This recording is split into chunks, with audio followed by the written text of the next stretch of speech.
Hello, puppies and kittens. Welcome to another episode of Blasphemers Bible. As we are joined by the usual crew. Anybody have any opening comments? I have one. Oh, I have one opening comment. My opening comment is that, ladies and gentlemen, Aaron has finally watched my Flat Earth Bible video. It only took a month, but he did. in fairness, it took you about a year to make that Took me video. 2 years, actually. 2 years. You're right. Sorry, it's been a crazy time. Yeah. But it's awesome. Yes, it is very well done. And I've also shared it a few more times.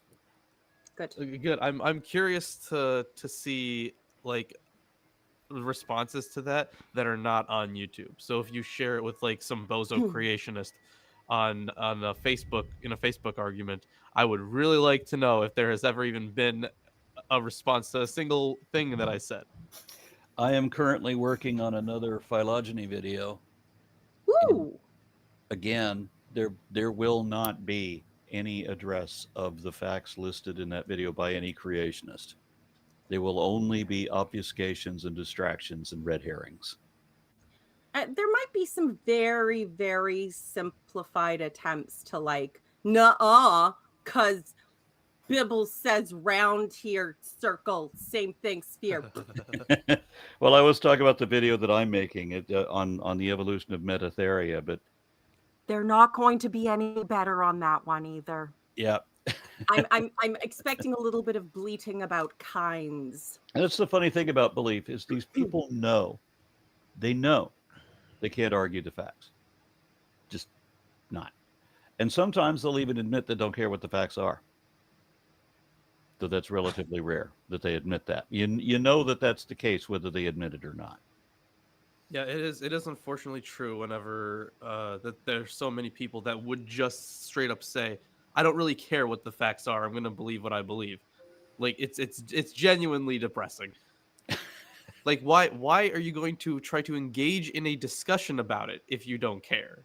Like I guess it's fine if you want to be closed-minded, but why are you trying to, like, isn't it hypocritical for you to try to change someone's mind if you're not willing to have your own mind changed?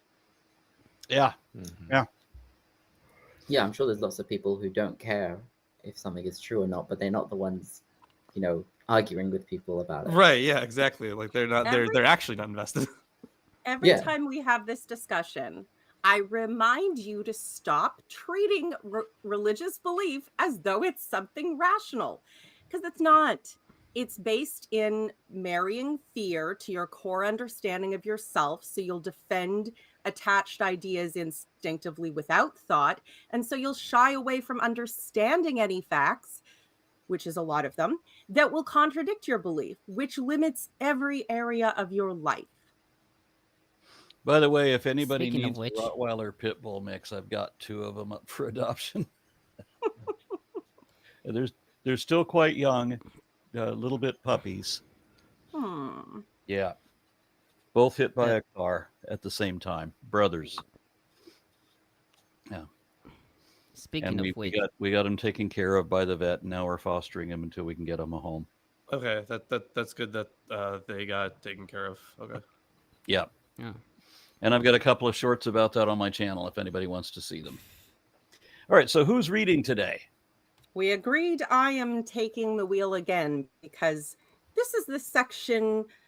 Yeah, you're so happy, I'm sure. This is another section where David is shit to women and God is shit to women and everything is shit to women. And I may have... Well, except for Absalom. He's not that shitty. This is why the last 3 episodes I've been saying Absalom did nothing wrong. You'll understand what I'm talking about when we get through this. Thomas, you were trying to say something? What was Yeah, I was saying that this weekend I was fasting because of Yom Kippur, so I might sound a bit I might sound a bit weak, quote unquote, but I acquired food, so forgive me if I eat during the discussion. I don't know, maybe I don't know. Well, Please you do turned your eat. camera off, so we wouldn't be able to see if you're eating anyway. No, hearing at least. I know people. There's people. Okay. But I'm not gonna be an asshole. Don't worry. I'm Like sure you you'll on the mute first. at the chewy bits. Yeah. Okay. He just starts opening up packs of chips, like very slowly. No, unfortunately, Nom, nom, nom, nom. I don't have chips. Unfortunately, no. If you go back to my first episode on the Blasphemers Bible, I made some noise in that one. I was like, "Who's eating chips?" Yeah. I had some bread or something. I didn't realize how sensitive my mic was. Yeah, It won't be exactly. chips, but it would be something like potato latkes or something like that. And we've got a comment already. Matt White says, Aaron, if audiobooks still count as reading and I stay the course with this series, can I claim to have read the Bible? Yes. Yes, Even better. every word. Yeah, you've read the what's it called again? The Bible with there's like a Christian like Bible with commentary. Oh, Yeah. I What's it called? just read that today. Shit, what it's called? That's a I long read that book. today. No, it's called It's not the Ordinalia something. interlinear, No. I read this today. like the Reader's Fuck. Bible, something silly like that. Glossa Ordinalia. Yeah. That's the name. Don't know if that's what I was thinking about. I was just thinking of It's like ki- regular like it's Mikra Gedolot just for Christians. It's like the right. church fathers. Okay. Yeah. Point is, you read the whole Bible with commentary, and you're gonna blow everyone out of the water in that area. Somebody posted to me an hour or two ago that anybody who listens to Aaron Ra is going to hell, and they're going to be screaming in torture very soon, and blah blah. And they caution that you should read the Bible just a little bit. Yeah. Yeah. So and then you'll see who's lying and who's telling the truth. And then they call me a liar. Well, I would agree with them that if you read the Bible, you would see who's lying and who's telling the truth. So I agree with that too. Yep, that makes perfect sense. I just want to know, is there complaint that you're reading the Bible too much? No. They don't know that I'm reading the Bible at all. They say that Oh. anybody that reads the Bible even a little bit will know that I'm a liar. And that all you have to do is to read the Bible a little bit to know that. And It even reminds even though reading the Bible is the number one catalyst to turn atheists. Oh, yeah. Well, it kind of reminds me of the very, very first episode of Blasphemers Bible Study, which was, there were so many people. And some Muslim got in the comments and said, why aren't you, or no, I think it was some offended Christian was like, why aren't you doing this with the Quran? And you were like, I literally just finished the Quran. 3.5 years. Week.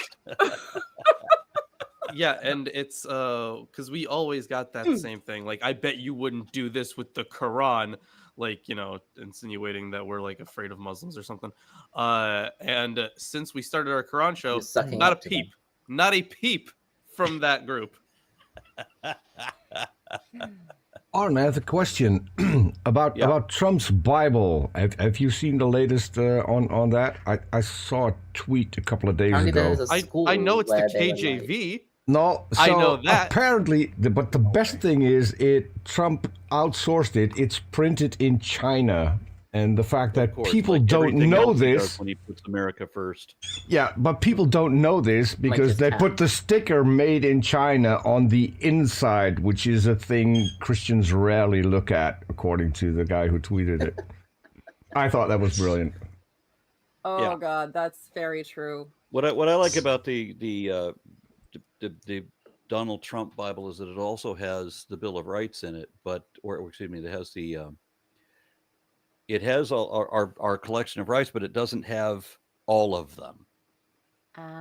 It's missing key ones. Like as I heard reported, it's missing 11 through 19. All animals are equal, but some animals are more equal than others. Yeah, and it's and these are key ones that have to be absent in order for Project 2025 to work. Well, though, in fairness, the first one you got to get rid of for Project 2025 is the very first one, and they are gunning for every provision of that first one. Yeah. So, I'm joining the Underground Railroad if they start implementing that. So I'll be helping on this end. Very good. Lilith, take it away, please. Let's go. All right. 2 Samuel 13. Read up to 22. Of course. Amnon and Tamar. In the course of time, Amnon, son of David, fell in love with Tamar, the beautiful sister of Absalom, son of David. Amnon became frustrated to the point of illness on account of his sister Tamar, for she was a virgin, and it seemed impossible for him to do anything to her. Now Amnon had a friend named Jonadab, son of Shimeah, David's brother. Jonadab was a very shrewd man. He asked Amnon, "Why do you, the king's son, look so haggard morning after morning? Won't you tell me?" Amnon said to him, "I am in love with Tamar, my brother Absalom's sister." "Go to bed and pretend to be ill," Jonadab said. "When your father comes to see you, say to him, 'I would like my sister Tamar to come and give me something to eat. Let her prepare the food in my sight so I may watch her and then eat it from her hand.'" So Amnon lay down and pretended to be ill. And when the king came to him, Amnon said to him, "I would like my sister Tamar to come and make some special bread in my sight so I may eat it from her hand." And David sent word to Tamar at the palace, "Go to the house of your brother Amnon and prepare some food for him." So Tamar went to the house of her brother Amnon, who was lying down. She took some dough, kneaded it, made the bread in his sight, and baked it. Then she took the pan and served him the bread, but he refused to eat. "Send everyone out of here," Amnon said, so everyone left him. Then Amnon said to Tamar, "Bring the food here into my bedroom so I may eat it from your hand." And Tamar took the bread she had prepared and brought it to her brother Amnon in his bedroom.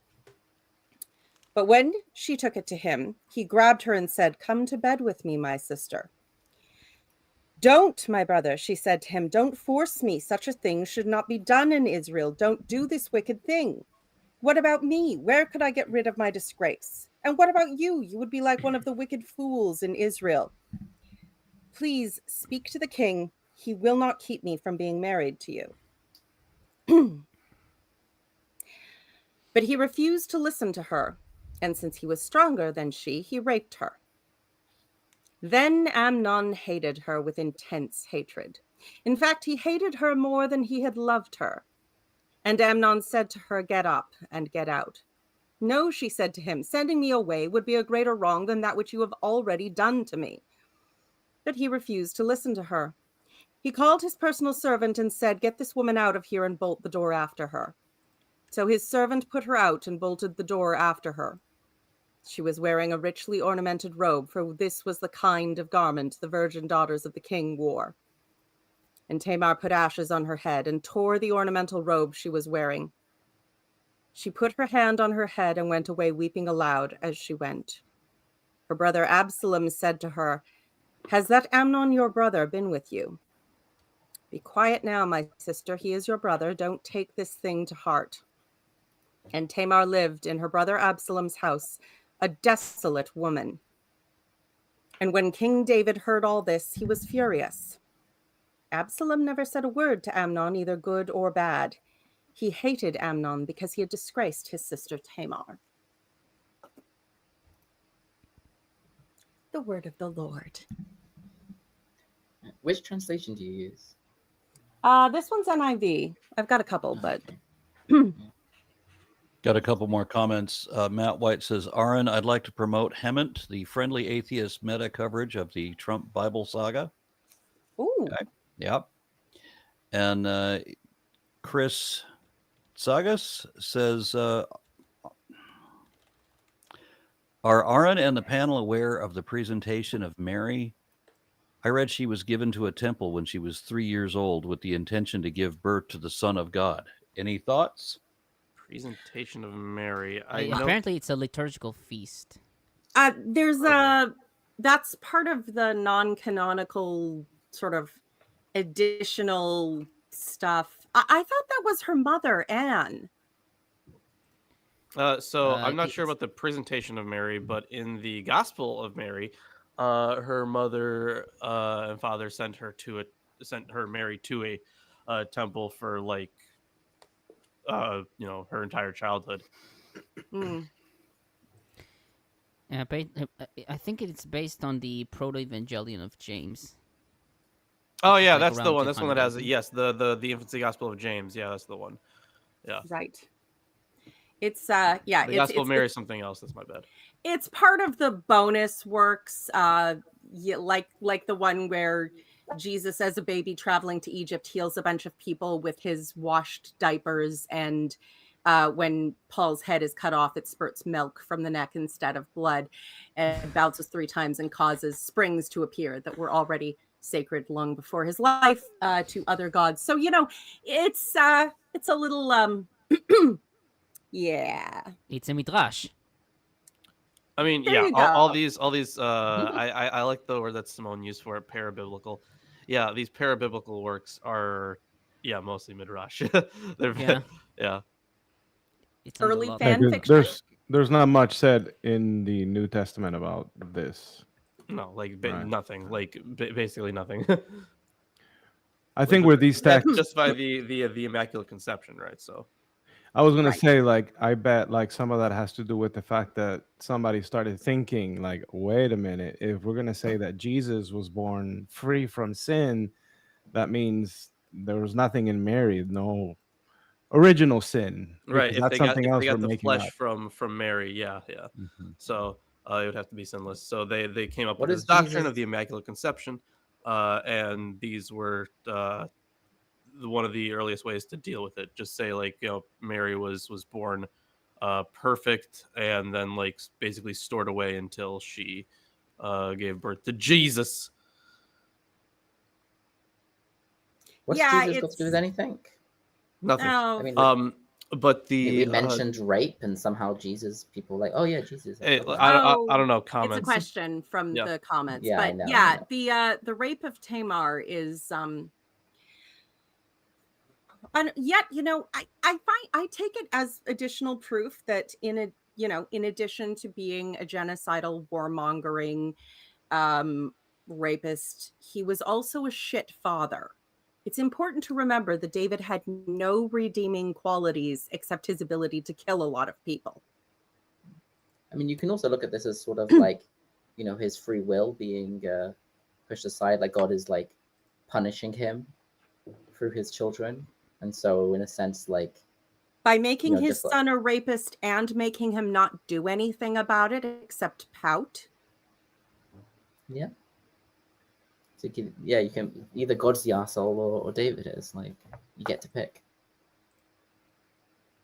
Yeah, I mean this is I mean aside from just being like one of the many fucked up stories in the Bible, there is so when it comes to the weird familial relations here, where Oh you yeah. have these two brothers and then a friend of another brother. So this one, like initially you could say that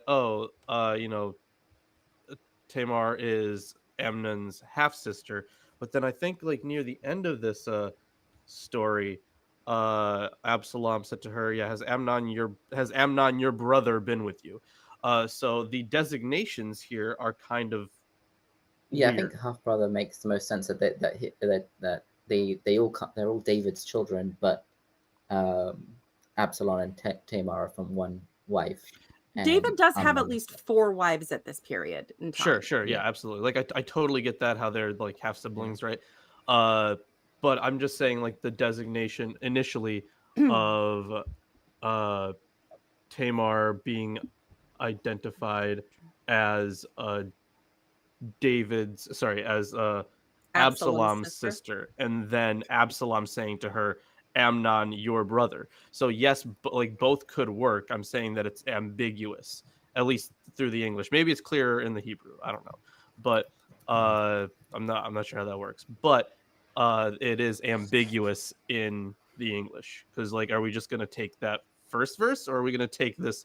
What is it, verse 20? Like it could be either one, right? Throughout the whole situation, she is clearly delineated as Absalom's sister. And, women being second-class citizens in the court and dealing with a harem situation, it's very likely that they would have been full siblings in Amnon of another mother. But then the asshole who, set him up with the rape plan, Yonadab, was, I believe, their cousin, the son of one of David's other brothers. Shema, He had brother. yeah. He had all these wives. So I mean, there's still an issue, even if they're half siblings. Then there's a bit where you read right at the end where he says, if you ask your father, he won't. What's the name? Prevent you from having me. So Intermarriage in royal families has been a thing in different times. In the law, it's definitely not allowed like this. Right. But So there's clear evidence that it was previously. I mean, Abram and Sarah were half brother and sister. I've no no, that was different. I remember noting that in Leviticus 18 that marriage between uncles and nieces were permitted, but that's not really the same thing. So yeah. but yeah, I mean, in incest, some types of incest were allowed, but but I mean, I think Either way, we're talking about rape here. All right, let's, there was the rape, but then the next bit, which there's she the said the king would let you marry me, which would be the honorable way to have sex with her and would not disgrace her and destroy her future. But yeah, it basically, I don't know if she was just begging for her life and trying to make excuses, but it is entirely possible that at that time a half brother sister relationship, particularly within the royal family, would have been allowed, because a lot of those laws were written down later. I mean, so the rabbis kind of explain it with so they were half siblings because they each had the same father, but because Tamar was born, I can't remember, they like Tamar was conceived while her mother hadn't converted yet, and then she converted, and then she was born. So under the law, she's like it's a new person. So you don't have any prior relatives or something. I can't remember exactly how they explain it, but something like that. So they explain it away with the. So they invented an interesting convoluted backstory without any justification to make it not as fucked up as it is. It's still fucked up, but they're trying to explain this bit, how this be allowed according to the law. And they're trying to say the law is absolute. It would, even though this story kind of implies that the law didn't apply to, let's say, royalty or back then, they're trying to say, no, there's no contradictions in the Bible. The law has to apply. So how come it doesn't apply in this case? Because this is a special edge case, And we've already covered the fact that the laws written down were not written down by Moses or applicable at that time, but came in later. So, that makes sense if you listen to the scholarship that says these things were written later, but somehow doesn't make sense if you take the original story. And then also within this context, let's also remember that it was more David's right to give up Tamar, in this case, up for marriage or whatever. So circumventing the father is kind of a big deal. And then something else is these two characters, Amnon and Absalom, they're almost like, isn't it where Amnon is really next to become heir at that point? That isn't explicit in this part of the story yet, but I believe so. There were 3 sons that were before Solomon, and these are 2 of them. Yeah, it says here at the end, when David heard all these things, he became very angry, but he would not punish his son Amnon because he loved him, for he was his firstborn. So I forget who. Did we talk about who the mother of Amnon was? I haven't seen it. I don't remember. Okay, there's it's trying to. He's Achinoam the Jezreelite. Oh, okay. Yeah. Got a comment from Satan616 says, so let me get it straight. Absalom cares for his sister while his family members are assholes, and he is still the bad guy at the end of the story? Really? Yes. Yeah. I mean, it's Well, kind of funny. he was a man with long hair. That's not appropriate. I mean, it's strange because David, when Absalom is killed, spoiler alert, he mourns for Absalom, and it's kind of funny. But I think what may be understated here because of the immediate preceding context, which remember Yahweh basically concludes, "Hey, David, because of what you did with Bathsheba, right? The sword won't depart from your bloodline." So this is sort of like, hey, here's the first consequence of what you just did. So I think that to some extent David must be assuming, hey, this is my fault. So I see a bit of a struggle with that also. So a woman is raped and has to watch her baby slowly die.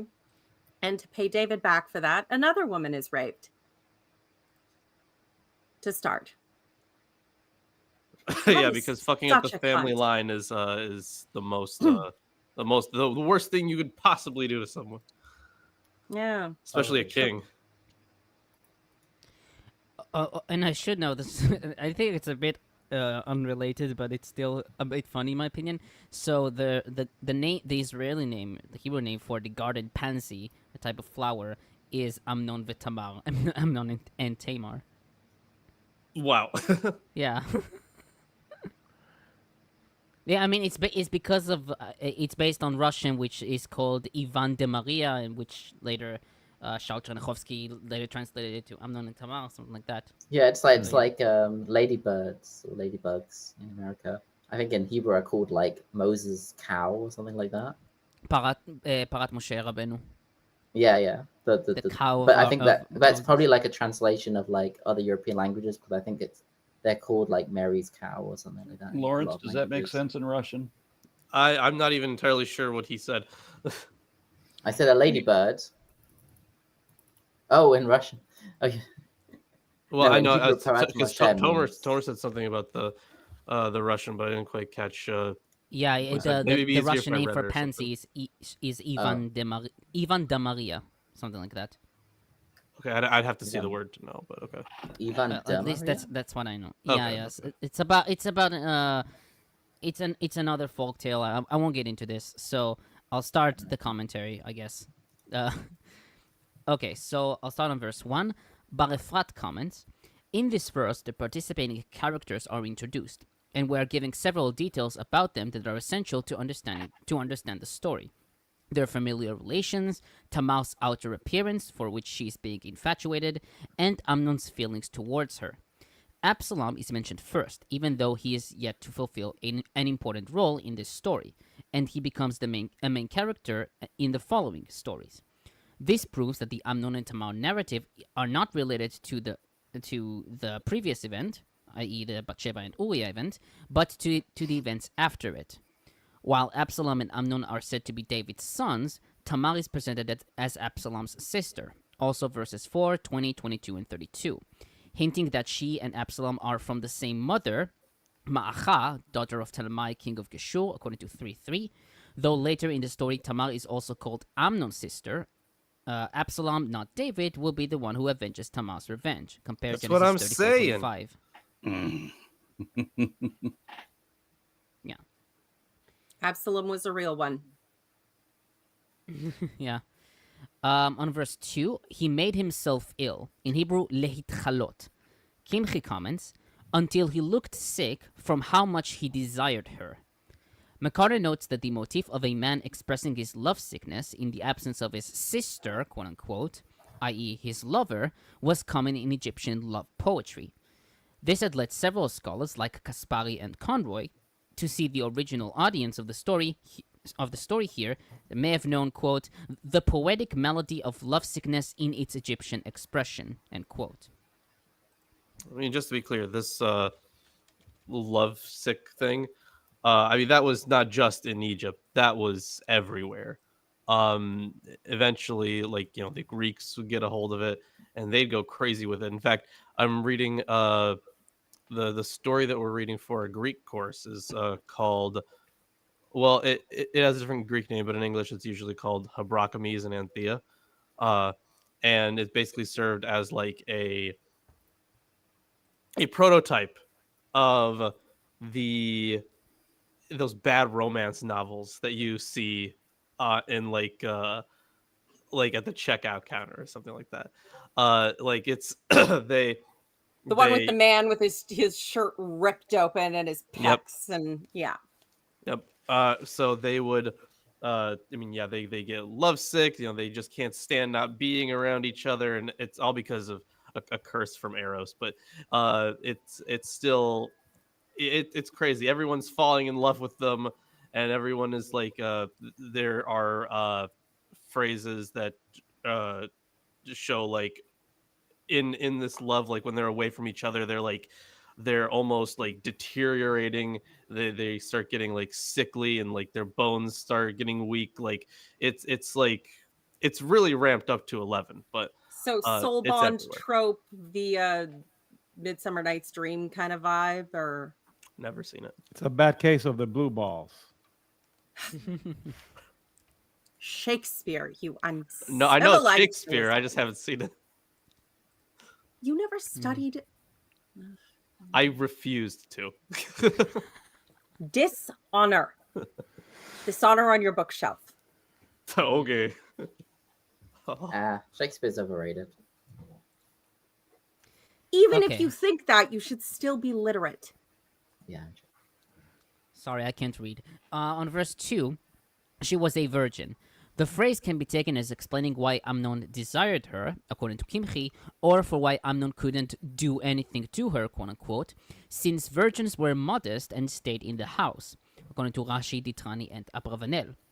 Several modern scholars, like McCarter, Anderson, and Bar-Efrat, follow the latter explanation, with Anderson citing Ackroyd, that because she was a virgin and unmarried, she may have been confined to women's quarters and carefully guarded. Ibn Kaspi wrote that both explanations are correct. Every argument for modesty is an argument for the brutality and uncontrolled nature of men. Yeah, the way that the palace is described seems late. Like very like it's got like there's the prince's house and the harem and the when you get sick, the king will come and visit you. It's the only way to get his attention. Like, yeah, it's I don't know. It's definitely not what archaeology has been able to find, correct? No, in not terms at of all. the magnitude of what this sounds like it would have been. This might be modeled on more Persian, like royalty. I could see maybe? that. I don't know. At least the Lawrence, story, I don't know. Or a what bit do we earlier know than that. about the era Yeah. this was written in, likely, or what are the arguments? Yeah. So the thing is that this one, in at least the works that I checked, is never like talked about on its own. But like this would probably go with like the rest of the Absalom story. But because I mean it does kind of serve as its own little narrative, right? But it and leads it kinda into go- that. Yeah, and it goes up until Absalom's death, which is very weird. But I suppose he ends up getting killed off. And I think we talked about it last week about the like the whole like your family will always be like there's I think Mark you cited it earlier from the last chapter, right? That there's always going to be like a sword in their family or something like that. Someone will always hold up a sword. Yeah. The sword will not depart from your house. Yeah, like that. So with the like that definitely sounds closer to like an exilic or post-exilic thing, which would stand in contrast to the stuff we saw in 2 Samuel 7. But either way, I'd have to check a few more. So in a way, looking back and then justifying or rationalizing their very rocky and they're very rocky kingship. Yeah. Yeah. So you're saying like the curse might be part of the story as well, or I could totally see that. and then the story, and then I guess the whole story of Bathsheba as well. Maybe I don't know. Yeah, the This would Bathsheba was be some one weird, right? connection. Because like in the middle there, you get like this thing about Solomon, but maybe that's just a later gloss.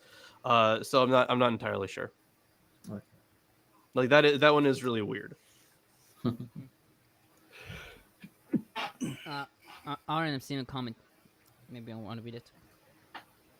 All right. So Chris Sagas says, could Abraham be a mage / miracle producer who was deceiving unsuspected people with magic tricks like self-igniting bushes or use of self-lighting phosphorus or sickness by poison? Well, I mean, of course, it could be, but it's unlikely that he was a real person at all. Yeah. So Or like, Moses, or any of the rest of them. right? Yeah. So I wouldn't like. Yeah, could be, sure, but we have no reason to think that over. He just wasn't a real person. You could write a good fan fiction out of that. So Abraham's story doesn't really contain many miracles at all. It's just like it's just him speaking with God, really. You know, God told me to serve my son up as a sacrifice, and you know, Rip the tip off my dick. Negotiating with God. Like, you know, the Darwin's deathbed confession lie. The Abraham story is much the same kind of thing, just without an actual original character. Yeah, I think the one miracle I can think of with Abraham is like he fights a war and he like, I don't know if does it say in the text that he like throws dust at them and the dust turns into arrows and stuff, or is that a different story? I think I know what you're talking about. The 4 kings against the 5. It's that. Yeah. Oh, Does it when say he in rescued Sodom and Gomorrah. Yeah. That's Although the comment mentioned that's a a burning later bush, story as so well. it may be that the person was thinking of Moses and just accidentally Moses. said Abraham. That's true. Yeah, That would make more possible. sense with the plagues and the. Yeah. The magic Okay, that tricks, makes yeah. sense. Either way, same deal. Okay. I'm continue on verse 3. Jonadab, son of Shimeah. Shimeah was David's brother, also called Shammah in 1 Samuel 16:9 and 17:13. Thus, Jonadab was David's nephew.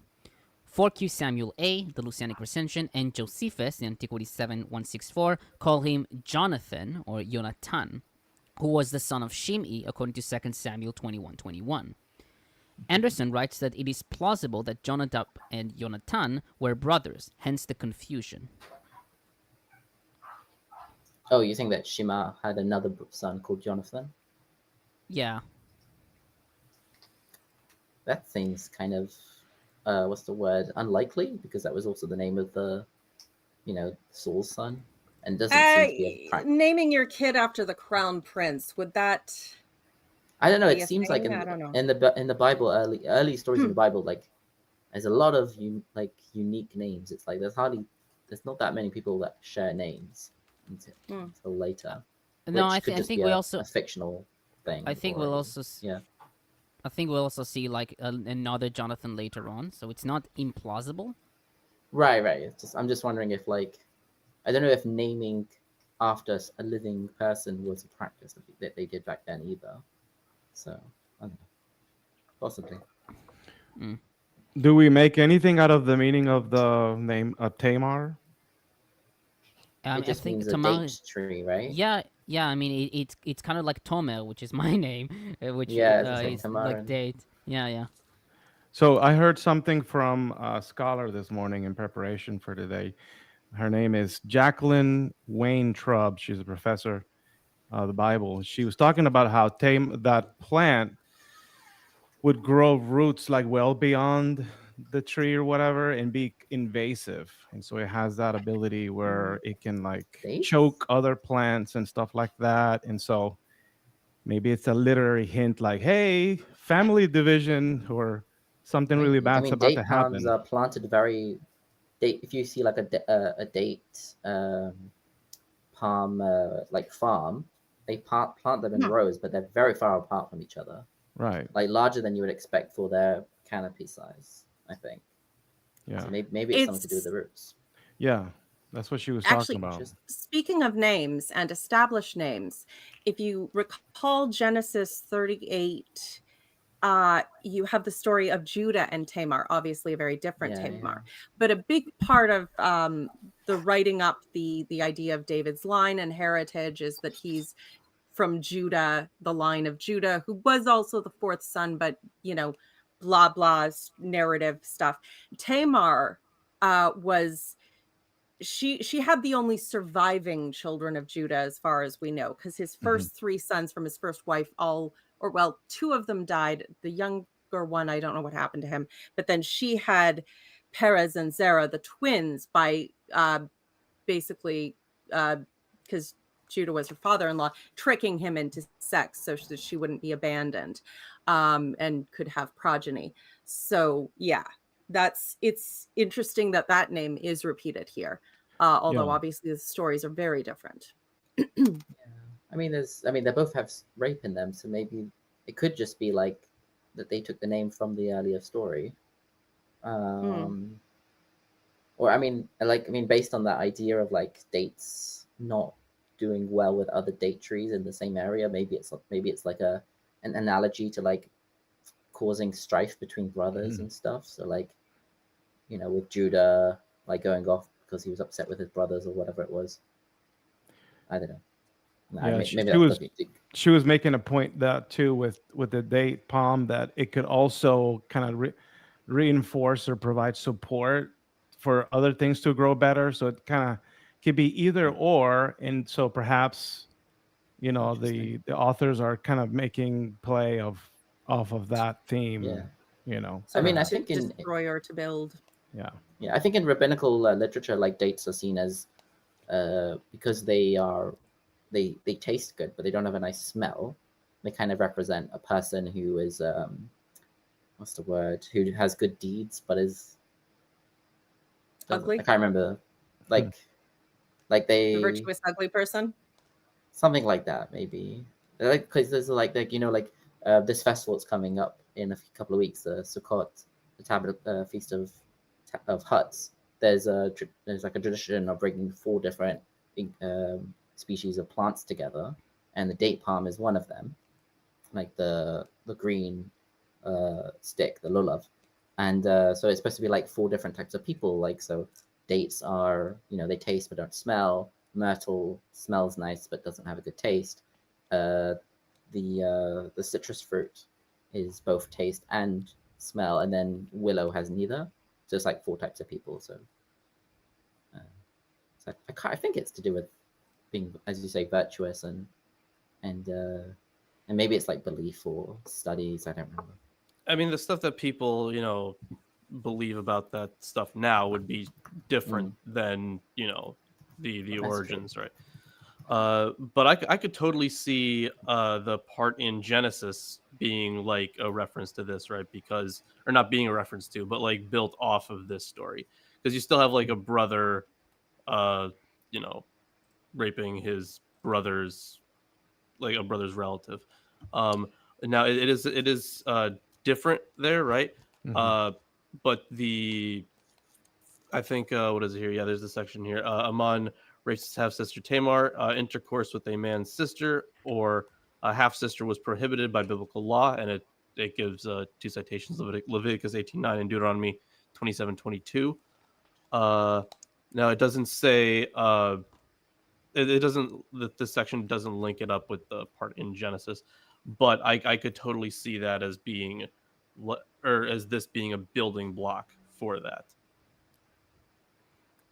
Yeah, it's either way, although this is because the laws here would be far less defined than they are later, than they are in a text like Genesis. Dade Murphy says, who or what is Q? The Q as used as a source for the part of the New Testament? Yeah. New Testament stuff here. So Q is I think I forget what, maybe it's French or Latin or German. Okay, thank you. Quell, meaning source. So it's supposed to explain the minor agreements, which means the stuff that is the same in Matthew and Luke, but that it is not in Mark. So there are a lot of different hypotheses regarding the use of Q, and the thing is, it doesn't necessarily have to be a text. A lot of people think that it had to be a sayings document, because most of the stuff that would be preserved by Q is actually just is someone's speech. So they had theorized a sayings document, kind of like the Gospel of Thomas, but we don't actually have any manuscript evidence for it, right? It's kind of like a modern scholarly reconstruction of this source. But the thing is, it doesn't always have to be a textual source. Q can be like any number of traditions, even that the authors of Matthew and Luke pulled from. So it doesn't necessarily have to be a text. If you want something that's really good on this, you can get the book.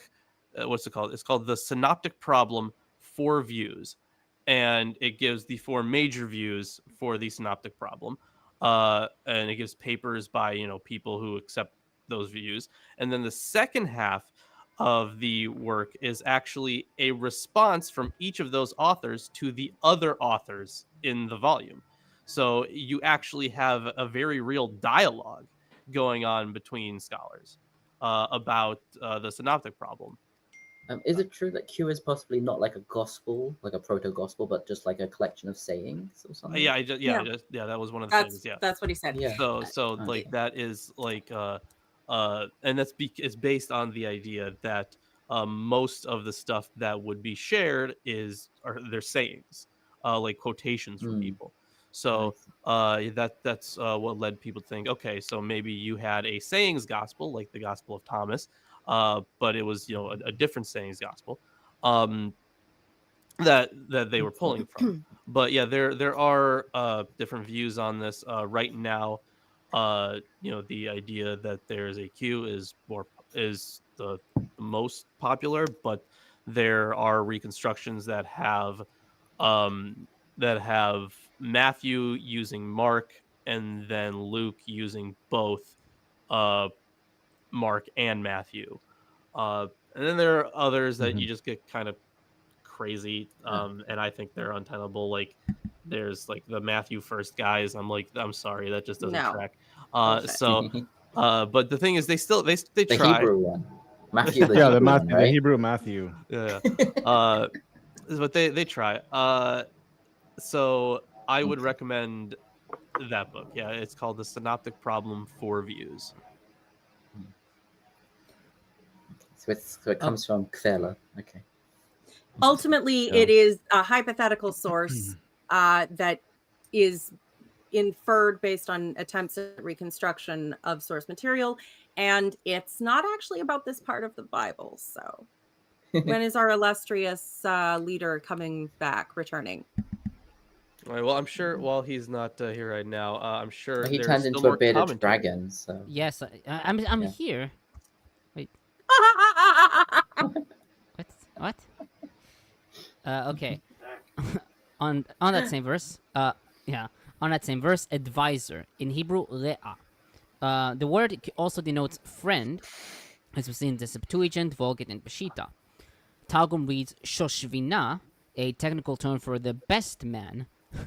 Van Stolda Solman notes that shoshvina is also used as the technical term for the friend of the king in 2 Samuel 15:36, 16:16, and 1 Kings 4:5. Likewise, McCarter notes that in Sumero-Akkadian terminology, friend, kuli, or ibru was a technical term for best man. He writes that Yonadab, quote, may have routinely served Amnon as a matchmaker and advisor in affairs of the heart, end quote. Heart. yeah. Also, it says he's a very clever man, but I don't think he is, because in the later part of the story, he seems to do something very stupid. We'll get to it. We got a comment from Chris Sagas who says, "Is the Old Testament older than Homer?" Maybe some of it. Not much of it though. So like because Homer would be like what, around 750 if he was a real person, Wouldn't around that- 750 BC. So this would be like around like the time that the oldest texts in the Bible were written. Now there might be some Psalms that go back even earlier. Like, yeah, you might want to clarify, Lawrence, because some people think that the oldest book is Job, and some people think that the oldest book is Genesis. well, those people would be wrong. So the oldest books in the Bible are Amos, Hosea, Amos. maybe Micah's up there too with age, at least the earliest form of Micah. Those would be the oldest texts, and some psalms might go back to around the 10th or 9th century. Some psalms might go back that far, so something like that would be older than Homer, but some of them would be contemporaneous with Homer, or just after Homer's life. That's assuming Homer was a person, but yeah. Okay. Still in that same verse, Yonadab was a very shrewd man. Hebrew for shrewd is chacham, which can also mean wise, according to Vulgate and Targum. Bar-Efrat wrote that wisdom in the Bible was considered a positive and even moral or religious attribute, as we see in Psalms 111:10 and Job 28:28. Since Yonadab offers an advice which leads to immoral results, Rav, in Talmud Sanhedrin 21a, declared that he was, quote, a wise man for wickedness, end quote, an interpretation accepted by most traditional commentators. McCarter and Anderson, however, quote from Roger and Wybray, that wisdom in the Bible is, quote, a purely intellectual and morally neutral quality, end quote. McCarter, signing Mendenhall, writes that wisdom was used for attaining goals, whether admirable or not. Anderson notes that von Rad, quote, emphasizes the aspect of being competent or skilled in some particular sphere or way, and that it may be dissociated from a scale of values, quote unquote, as in Jonadab's case, end quote. Septuagint reads, Jonadab was a very crafty man, and Peshitta, Jonadab was a very astute man. I would go with devious. On verse 5, Bar-Efrat comments, Jonadab's wiseness is expressed by him exploiting Amnon's terrible appearance for his scheme, sharing it with the king without him knowing the true purpose of this scheme, and by not telling Amnon how to behave after Tamar is in his house. It is uncertain, therefore, if Jonathan intended that Amnon rape Tamar, as will happen, or that he only allowed an intimate meeting between them. In the latter case, the rape was Amnon's sole initiative, and there won't be any reason to assume that Jonadab was wise to be evil. Thus, there is no difficulty with understanding his words in verse 32, which harshly refer to the rape. Moreover, the question as to how the wise Jonadab didn't realize that the rape eventually would bring severe punishment or revenge upon his friend Amnon will not arise.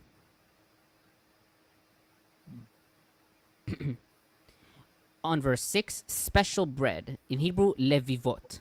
The word is usually taken by most English translation to mean cakes.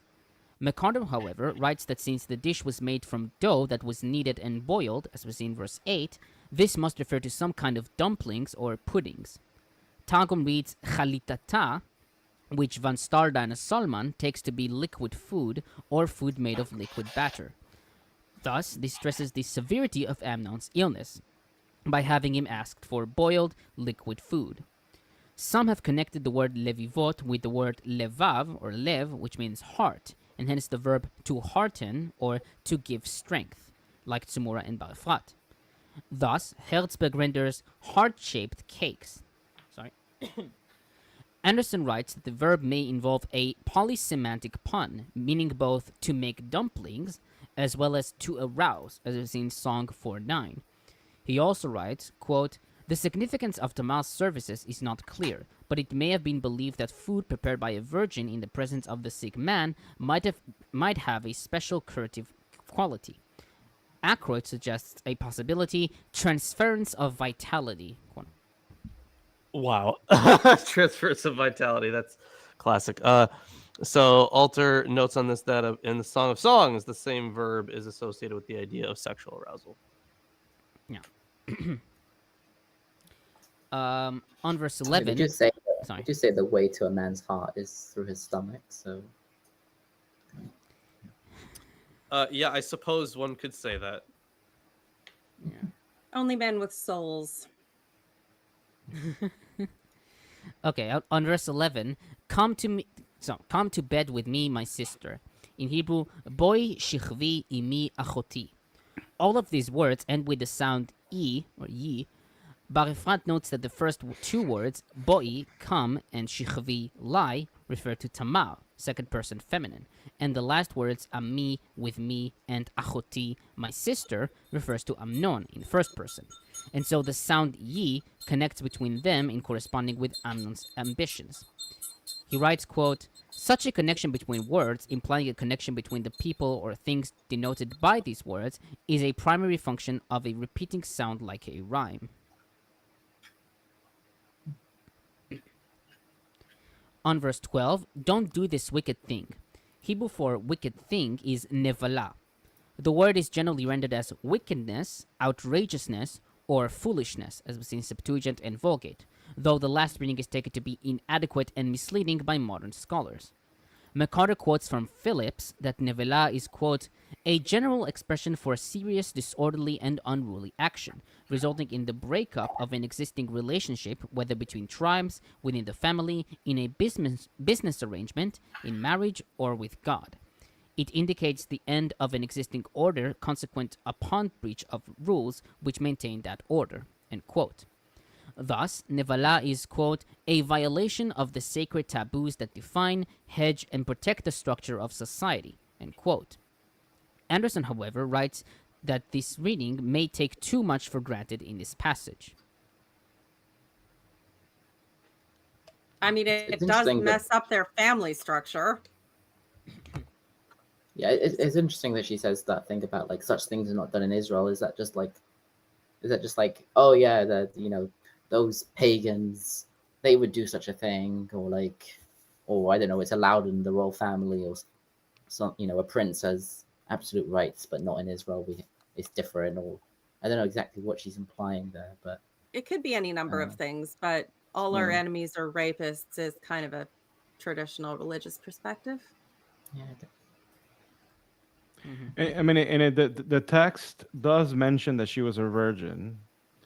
So this would mean the consequences of what's about to happen is that she would lose her virginity. So then what are the implications of losing your virginity in such way, in such context? And I think that all I've read is she would have been destroyed. She would have been like secondhand, like nobody wants her anymore. Yeah, unless he does the right never be able thing. to marry, Right. unless except for him. According to the law, he should have been forced to marry her and pay her father. Yeah, that's why she says, "Don't send me away." Mm-hmm. Because it, you know, as horrible thing it is, it destroys her entire life if she's just sent away, ruined, and unable to marry or be married or have any life. If he kept her there, he would, at least in the thoughts of the day, be taking responsibility for her. And for his actions to some degree.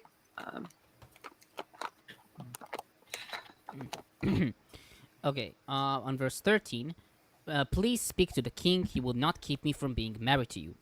Several commentators see this phrase as indicating that Amnon's wickedness, quote unquote, was rape and not incest. For example, Bar-Efrat notes that although the Bible forbids marriage between a half-brother and a half-sister, as we see in Leviticus 18:9, 20:17, and Deuteronomy 27:22, Chazal in Talmud Sanhedrin 21a, followed by most traditional commentators, decreed that their marriage was legal, based on a midrash which says that Tamar's mother, Ma'acha, daughter of the king of Geshur, was beautiful, and when she was taken captive in war, David slept with her before she converted. Therefore, Tamar was not considered David's daughter, for children of an Israelite that come from a foreigner are not called his children. That's a biblical family value. Yeah, I mean the like, you know, a bastard in English refers to someone born out of wedlock, but like a bastard, like the same word in Hebrew in the Bible, doesn't refer to someone born out of that wedlock. It only refers to someone born in a specific type of sin. So like a child of incest would be called a mamzer or whatever. And so, you know, it's a similar sort of category would be a child born to a non-Hebrew, non-Jewish wife, woman. So like out of wedlock doesn't exist, because according to Jewish law, like if you have sex with a woman who's not married to someone else, like you're now married. Now you're married. Yep. Yeah. So it's like it's just Sex an act marriage. It's an act of So there's no such thing as out of wedlock or anything like that. And nobody even had to tie your wrists together or step on a glass or anything. Yeah, but I think if you sleep with a non-Jewish woman, then that it's not legally binding as a marriage, and so the children born from that would not be considered. Dave legally, Murphy I guess, says, as "Did children." Yahweh expect one to own slaves? And how does one reconcile that with the notion of selling off your possessions and giving the money to the poor? That seems contradictory, if true." Well, Dade, it is possible some contradictions may exist within the confines of the Bible. Yeah, I wouldn't really say that there was an expectation for you to own slaves necessarily, but it wasn't prohibited. That's for sure. Yeah, I to think give the you word rules expectation- for it. I mean, the word expectation can mean two things. One is like, I expect you to do this. I'm ordering you to do it. Right, And yeah. I expect that this is going to happen, like based on like the system and what I expect they're going to have slaves. Yeah. I think the latter makes more sense. Anticipated, not required. Yeah. Mm-hmm. Okay, I still on that comment. Ibn Kaspi, however, rejects this, seeing her act as a way to postpone, quote-unquote, the matter. Bar-Efrat, based on Genesis 20:12 and the practice among the surrounding people, especially Egypt, wrote that she was legally allowed to marry Amnon. Likewise, Anderson takes the verses which prohibit such relations as, quote, either later than the Davidic reign, or these laws were not implemented, at least in Jerusalem or in the royal family, end quote. McCarter, however, argued that, quote, the sacrilege in the present passage is incest, end quote. He writes, quote, while our sources are very candid about, for example, foreign marriages made by the royal family in the time of the early monarchy, no sibling marriage is mentioned, and it seems probable that some kind of prohibition was in effect. Tamar's assumption that David would be willing to overlook such a prohibition in order to accede to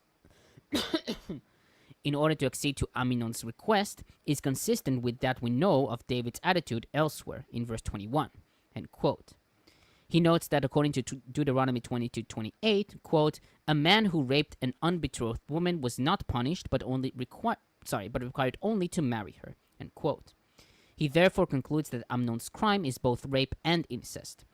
Likewise, Tsumura writes that from the stress on the outrageousness, it seems unlikely that the prohibition of intercourse between brother and sister, Leviticus 18:9, was not accepted also at this time. I mean, it could also be just because he was like his father's favorite son, like David wouldn't refuse him anything. So the fact that we see afterwards that he ignores the crime,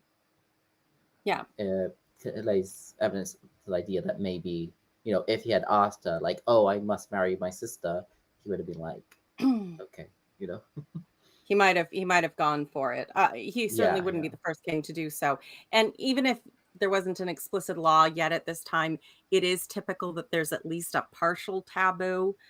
But then nobody usually has as many wives as the king, so maybe it gets more complicated.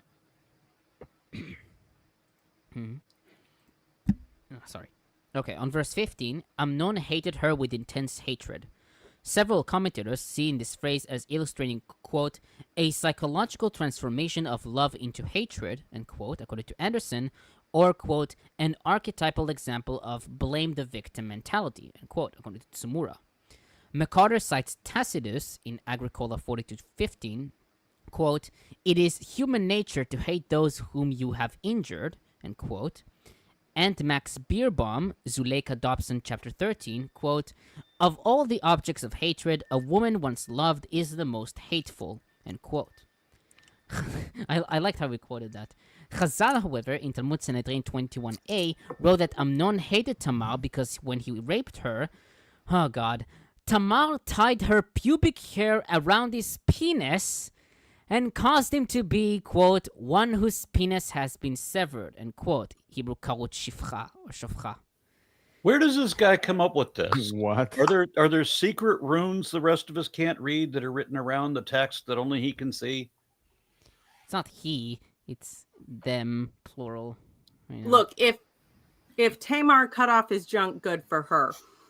But nobody has ever braided their pubic hair to garrot a dick. You know what? Challenge accepted. Well, Oh, yeah, good, I because mean, you have both on hand. yeah, I mean, the I'm point sure is there's that people that are into that. she made him how do you call it? Not impotent. A Is it eunuch? A mum. No, Bal mum. eunuch. Yeah, mum. That's the point. Like he is an impotent. He I think could. He that's the- can't marry. He can't be married and under the what's the expression that they use Yeah. in the community or whatever. He can't marry an Israelite woman because he's Yeah. Called he's shofra. injured. That's- Yeah. Yeah. So, but Gersonides is more reasonable. She physically hurt him while he raped her. Kimchi suggested that this hatred was an act of God to increase the disgrace when he removed her from his house. Ditrani wrote that Amnon did not want to marry her, but only have sex with her, and after he achieved this deed, he did not want David to order him to marry her. I mean, Well, yeah, how that does dare kind of seem he- that way. He like tries to kick her out. He kicks her out right away. Yeah, Yeah, I mean, the how thing is, dare like, I he try doubt- to hurt the man who's raping her. Yeah, that's the thing. Right, The yeah. way it's written, it's like it seems that the person who wrote this has like they seem to be they know about the of rape and how it affects people. The in a person, sense, like it sounds almost too real. it for it does. to- I was actually, when you were all done, going to point out that it's pretty clear that these commentators are men, because if there is one thing women know, it is the attitude of men who don't think you're a person. And when they get what they want out of you, they loathe you as much as humanly possible, because then they are repulsed by the idea that they might have to think of you as a person and therefore treat their actions in that light. And that this is the most realistic portrayal of any human interaction in the Bible, that he would want her so desperately, and then once he got what he wanted at any cost to her, he would despise her utterly instantly. There is nothing more authentically human in the Bible to this point than this interaction. Yeah, and it's very possible that this whole story was written maybe by a woman. Who knows? Perti I don't know how to pronounce that, but I think that the name is Perti Urn. It offers €9.99 and says, I just want to say that watching this series has opened my eyes more to the fact that there cannot be any God. Thanks, Aaron, and the rest of the team. Thank you very much. I think an O with an umlaut is more like than O. Like, I always maybe? remember it as being like Yeah.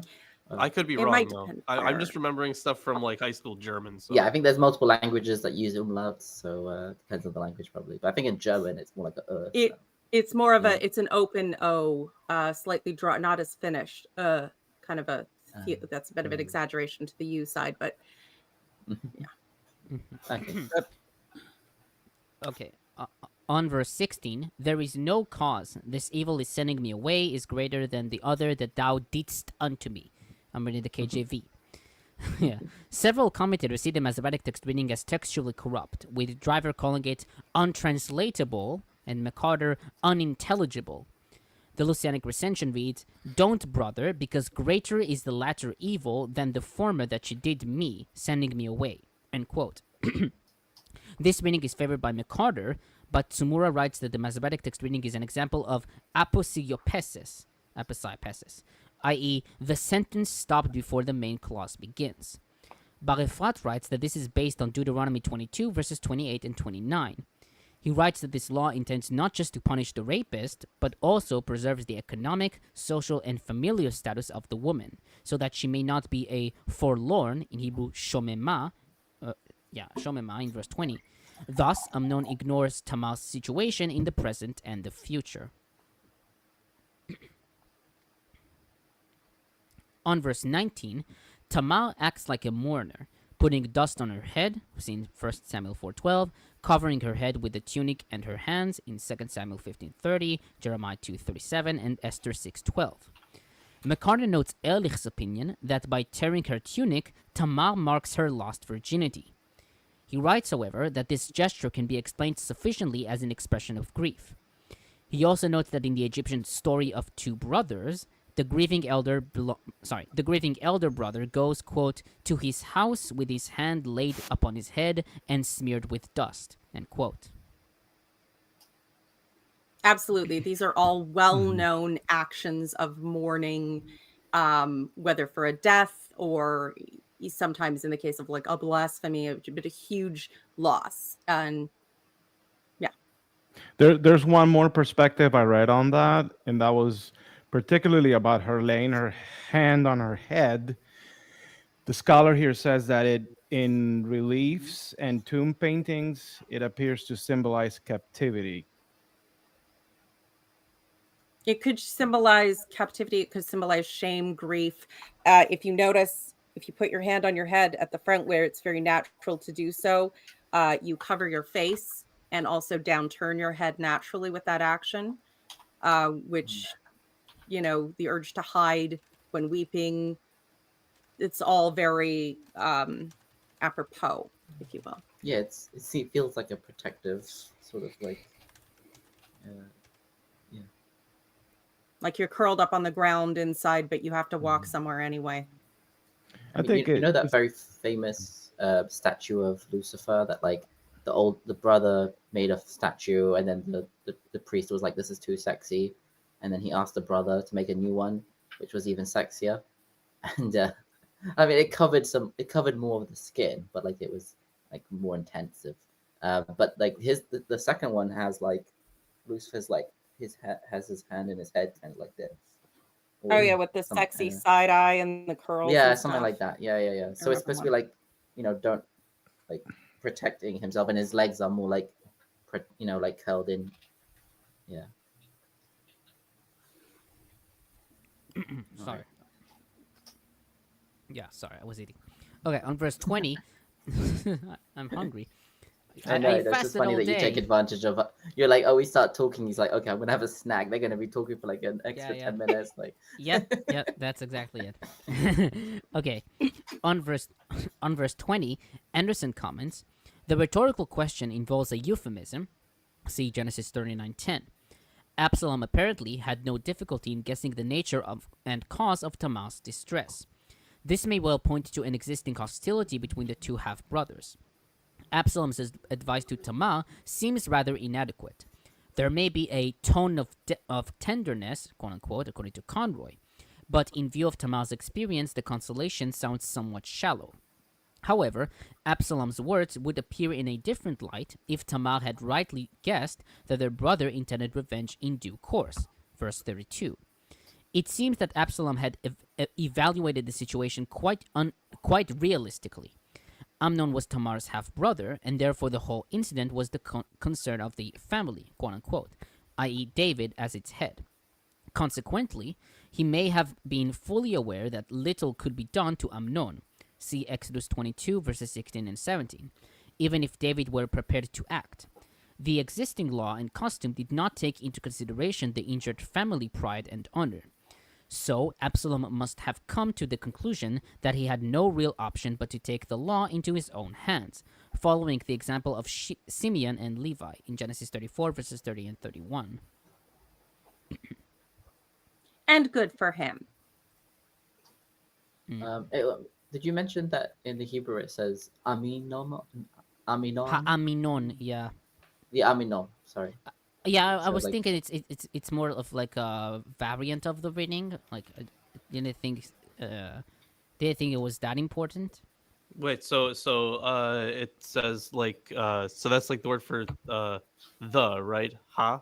Well, I think the ha is the question, yes, right? Yes. Oh, so yeah. So but instead of being, so his name is normally written as Amnon. Aleph Mem Nun Vav Nun. Yeah, and this is Aminon. Oh, and gotcha. I don't know if that. I mean, Steinsaltz says it's derisively, but it doesn't explain like the meaning. I don't know why adding a yud would make it derisive, but. I mean, McCarter writes that this is the correct vocalization of the Masoretic text, and he writes that the correct localization of the Masoretic text Amnon elsewhere is Aminon, as shown by Aminon in the present passage, which alone preserves the fuller spelling. The old effective spelling Amnon led to the traditional mispronunciation Amnon. Oh, okay. So he explains it as actually this is evidence of like the text getting corrupted, and actually the guy's name in the story has always been Aminon, but they lost the yud and then they started pronouncing it wrong, and this is the only sentence that kept the yud. Okay, interesting. Yeah. That makes sense as well. Okay. On verse 21, Septuagint reads, "And King David heard all these words and was very angry, but he did not grieve the spirit of Amnon his son, for he kept loving him, for he was his firstborn." End quote. This meaning is reflected by Josephus in Antiquity 7:173. McCarter and Auld take this reading to be original, based on 40 Samuel A's partial reading, "Ahavo ki bechoro," loved him for he was his firstborn. McCarter writes that the Masoretic text reading was a result of a haplography. A scribe eye skipped from velo at the beginning of the last passage to velo at the beginning of verse 22. Tsumura, however, but he did not rebuke his son. He missed that out and went straight to the next bit, and Absalom didn't say a word. Okay. Yeah. Tsumura, however, notes that in Herbert's opinion, Tsumura, however, notes that Herbert's opinion is that this reconstruction is not necessarily correct, and quote, "It seems more natural that this was added later to the Septuagint to explain David's actions." Yeah, that's possible. And finally, verse 22, Absalom never said a word to Amnon, either good or bad.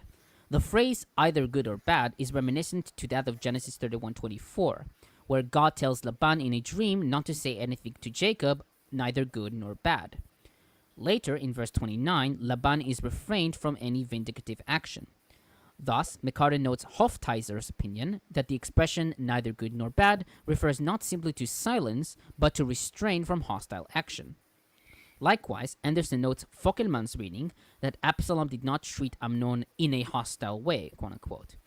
He also notes W.M. Clark's opinion that the phrase implies that Absalom took no legal action. He writes, however, that this seems unlikely since, quote, "the offense belonged to the sphere of familial law and would not be dealt with in court," end quote. Interesting. Yeah. That's it. There is the older concept of the Avenger of Blood. Obviously, that term is used more for murder, but the idea that a family member had a right to avenge your death or dishonor. And if the Avenger of Blood in passion, got you back, they weren't generally, it seems to have been a little more legal ambiguity around that. However, in this case, I would say Absalom is absolutely planning. He's just not going to give the guy a warning. That's definitely the feel I get of maybe he's giving his father a grace amount to actually do some shit about this and keeping his tongue and just watching and waiting for his moment. And then he's like, okay, you're not going to do shit. I'm going to do shit. Are we ready to move on to the next one? Seconds. Lilith has finished the chapter. Yes, I do. Absalom does the right thing. Starting at verse 23. 2 years later, when Absalom's sheep shearers were at Baal Hazor near the border of Ephraim, he invited all the king's sons to come there. Absalom went to the king and said, "Your servant has had shearers come. Will the king and his officials please join me?" "No, my son," the king replied, "all of us should not go. We would only be a burden to you." Although Absalom urged him, he still refused to go, but gave him his blessing. Then Absalom said, "Well, if not, please let my brother Amnon come with us." And the king asked him, why should he go with you? But Absalom urged him, so he sent with him Amnon and the rest of the king's sons. Absalom ordered his men, "Listen, When Amnon is in high spirits from drinking wine, and I say to you, strike Amnon down, then kill him. Do not be afraid. Have not I given you this order? Be strong and brave. So Absalom's men did to Amnon what Absalom had ordered. Then all the king's sons got up, mounted their mules, and fled. While they were on their way, the report came to David, Absalom has struck down all the king's sons. Not a one of them is left. Then the king stood up, tore his clothes, and lay down on the ground, and all his servants stood by with their clothes torn. But Jonadab, son of Shimeah, David's brother, said, my lord should not think that they killed all the princes. Only Amnon is dead. This has been in Absalom's expressed intention ever since the day Amnon raped his sister Tamar. My lord, the king should not be concerned about the report that all the king's sons are dead. Only Amnon is dead. Meanwhile, Absalom had fled. Now the man standing watch looked up and saw many people on the road west of him coming down the side of the hill. The watchman went and told the king, I see men in the direction of Horonaim on this side of the hill. Jonadab said to the king, see, the king's sons are here. It has happened just as your servant has said. And as he finished speaking, the king's sons came in, wailing loudly. The king too and all his servants wept very bitterly. Absalom fled and went to Talmai, son of Ammihud, the king of Geshur. But David mourned for his son every day. After Absalom fled and went to Geshur, he stayed there 3 years, and the spirit of the king longed to go to Absalom, for he was consoled concerning Amnon's death. You know what's there are a couple of things that stand out to me. So initially, so this is David speaking to the king, so it'd be his dad, right? And he calls Absalom, not David. Yeah, Absalom is speaking To David. David. Yeah, to David, which so he's speaking to his dad. Yeah. So the interesting thing is, like, while David does call him my son, it is interesting to me that Absalom is calling himself David's servant. He's like, your servant has sheep shearers. So that to me, that kind of speaks to that. At whatever point in time this was written, there was a relationship between kingship and or you still have like the sorry, not kingship, the relationship between kingship and like being like a father, right? Especially like a king, right? So like he's not saying, hey dad, he's saying like he's making a formal he's not calling himself like, oh, I am like, I your son am saying something. Like, no, he's like, I your servant am saying such and such thing. So and then the rest of the story, with the feast and the drinking, right? A lot of this is starting to sound kind of like a later court tale. So if you guys have read like Esther or we kind of talked about this with the story of Joseph, or there are parts of Daniel as well that stand out this way. So it kind of seems like a later court tale, because like this way of killing people, waiting until this party, right, is seen in a lot of other literature of the area. Yeah. It kind of reminds me of Osiris in the Egyptian mythology, where, what is it, Isis, he's jealous of Osiris because he's the heir. Oh, Set. Set, thank you. Set. Isis is the one that puts him back. Isis is the sister, or one of the Wife. two. So yeah, no, you know the story. They organize some sort of welcome home party, and then there's a trick, and then he kills Osiris. It makes perfect sense from a narrative point of view, though. If he's doing this as a quasi-formal request to, pay honor to the king also as the son, because there's this like exaggerated humility in court manners, stuff.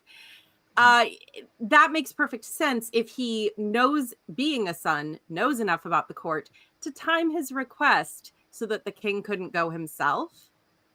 So it both allays suspicion and establishes premeditation. He could have known that his father had a thing he could not skip and then say, oh, but you must send your eldest son as your representative. And he's like, I know you guys have beef. I'll send all the sons. That shit. And then Absalom's like, okay, bitch, bet. I'm going to cut him down anyway. Also, he waited 2 years. Like, the thing is, it's from the story before, it seems like they were at least in the vicinity of each other. They could have seen each other, every other day. But this is 2 years later that we're talking about. But presuming Amnon isn't a total half-wit, he's going to know Absalom has beef with him. He's going to know that as crown prince, there's a long history of them not living long enough to take that, and their brother taking their place conveniently. And he's got to know that his father hasn't done shit and isn't going to do shit to defend her and punish him. So he's probably not going to do much the other way either, unless he's the golden child to a ridiculous degree. So to me, it sounds very much like a strategic courtly manipulation, and to allay fears and set up circumstances where a person would otherwise think themselves safe and become vulnerable by becoming drunk with his brothers. And also, I see a bit of oversight from the part of David, because in the first place, there was a whole thing where David gets tricked into bringing in the girl and Tamar, and under the false premises that he's sick, and he didn't see that. And there are some who point out that even those cakes, perhaps because of the root of that word, meaning, or kind of going back to the word heart, that maybe they were shaped like hearts or something like that, and so he missed that clue, maybe. And then now he's missing this other clue. I mean, shaped like hearts back then would have meant literally like the shape of a heart, not the heart shape, because that was like developed, I think, medieval times, as far as I'm aware. No, maybe not medieval, but like definitely later. Goes somewhat with the magic explanation, invoking magic through organs or representations thereof. Okay. I'll start on verse 23. Absalom's sheep shearers. In Hebrew, gozezim le'avshalom. A more accurate reading is Absalom had his flocks sheared. Sheep shearing was a time of festivity as well as work, as we see in 1 Samuel 25. McCarter writes that it will not provoke suspicion for Absalom to invite his father and brothers. Tsumura writes that Absalom guessed that David would decline joining, to lend color to the request for his brothers to come. If Absalom had started out by asking for Amnon to come, it could have been suspicious. Exactly! Please send the son you know I want to kill. On that same verse, Baal Chatzor near the border of Ephraim. Baal Chatzor is generally identified as Jebel Azu, the highest mountain in Ephraim, some 5 miles or 8 kilometers north of Bethel. Josephus in Antiquity 7:174 reads Bel-Sephon, probably influenced by Baal-Zephon. Although Kimchi wrote that Ephraim refers to the territory of the tribe, modern commentators take Ephraim to be either a settlement or a town. Anderson notes that it is often identified with Ephron, some 4 miles or 6 kilometers northeast of Bethel. The Lucianic recension has Gophraim, which indicates either Ophraim, according to Bar-Efrat, or Ophrah, according to McCarter, who writes that Ephraim could have been a later name which replaced the ancient one.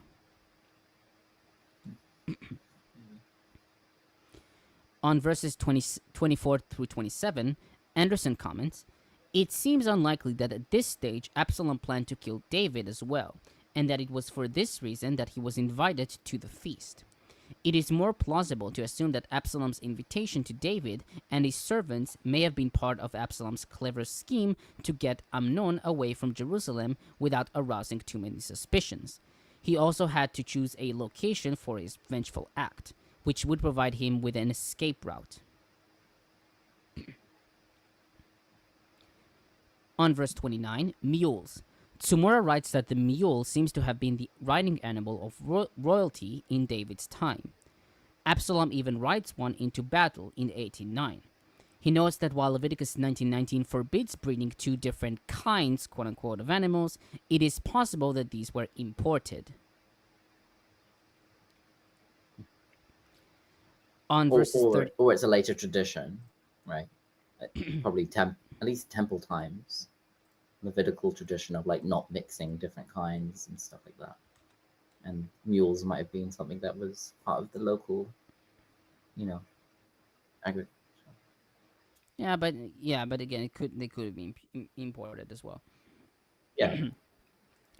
Okay. On verses 30 to 31, Anderson comments, the hearsay or rumor may have originated in Jerusalem among people who had some inkling of Absalom's hatred and plans, and in itself it was plausible enough, see Judges 9:5 and 2 Kings 10:1-7.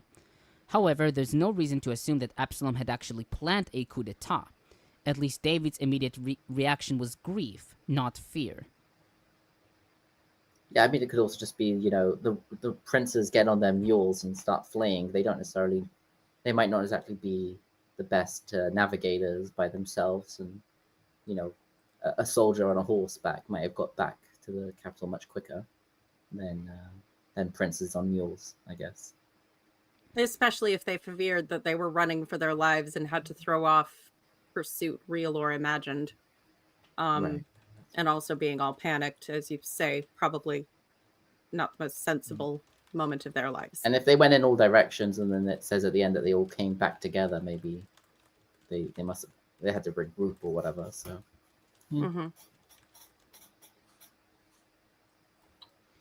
Mm-hmm. Okay. On verse 34, the watchman went and told the king, I see men in the direction of Horonaim on the side of the hill. This reflects the Septuagint reading, with the Masoretic text not having this clause. Most modern commentators take it as a case of a scribal error. Horonaim, or the two Horons, seems to refer to upper and lower Beth Horon, modern Beit Ur el Foka and Beit Ur el Tachta.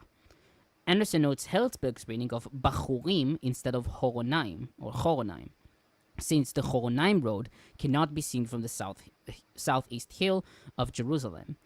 He writes, however, that it is not unknown where the watchman was actually stationed. Or not known.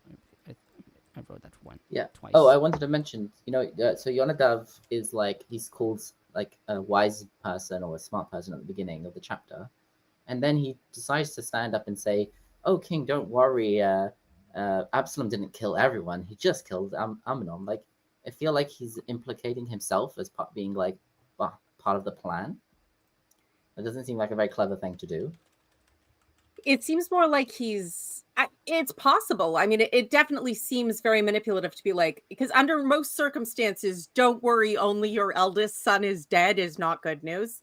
But if you think everybody's dead and, then it puts it in a different perspective. So he seems to be taking advantage of his emotional state to manipulate. Maybe he was in on the plan, maybe, and this is the vibe I get from him for what it counts. He seems like the kind of smarmy guy who's going to give anyone advice to do anything if it keeps him ahead and keeps him playing the Game of Thrones. Not quite a little finger. Just I'm not saying that he was involved. I'm saying even if he wasn't involved, saying something like that seems something a clever person wouldn't say, unless you worded it completely different. Be like, don't worry too much. We don't know what's happened. We only, I do, Avsalom hated Amnon, but to kill everyone, that sounds a bit far-fetched. The way he said it, he's sure, he knows, look, I was right. I don't know. This doesn't sound very clever. On verse 30. On verse 37, Talmai, son of Amihud, the king of Geshur. Talmai was Absalom's maternal grandfather, as we see in 3:3. Anderson writes that the meaning of Talmai is unclear, though it is reminiscent of the Hurrian. I wrote human for some reason. The Hurrian Talami, which. Sorry. I just wrote. I don't know what I wrote here. Which great. I didn't have time to correct this. I have Okay. no idea. I mean, Talmai sounds a lot like a much later name, which is based Yeah, on Ptolemy.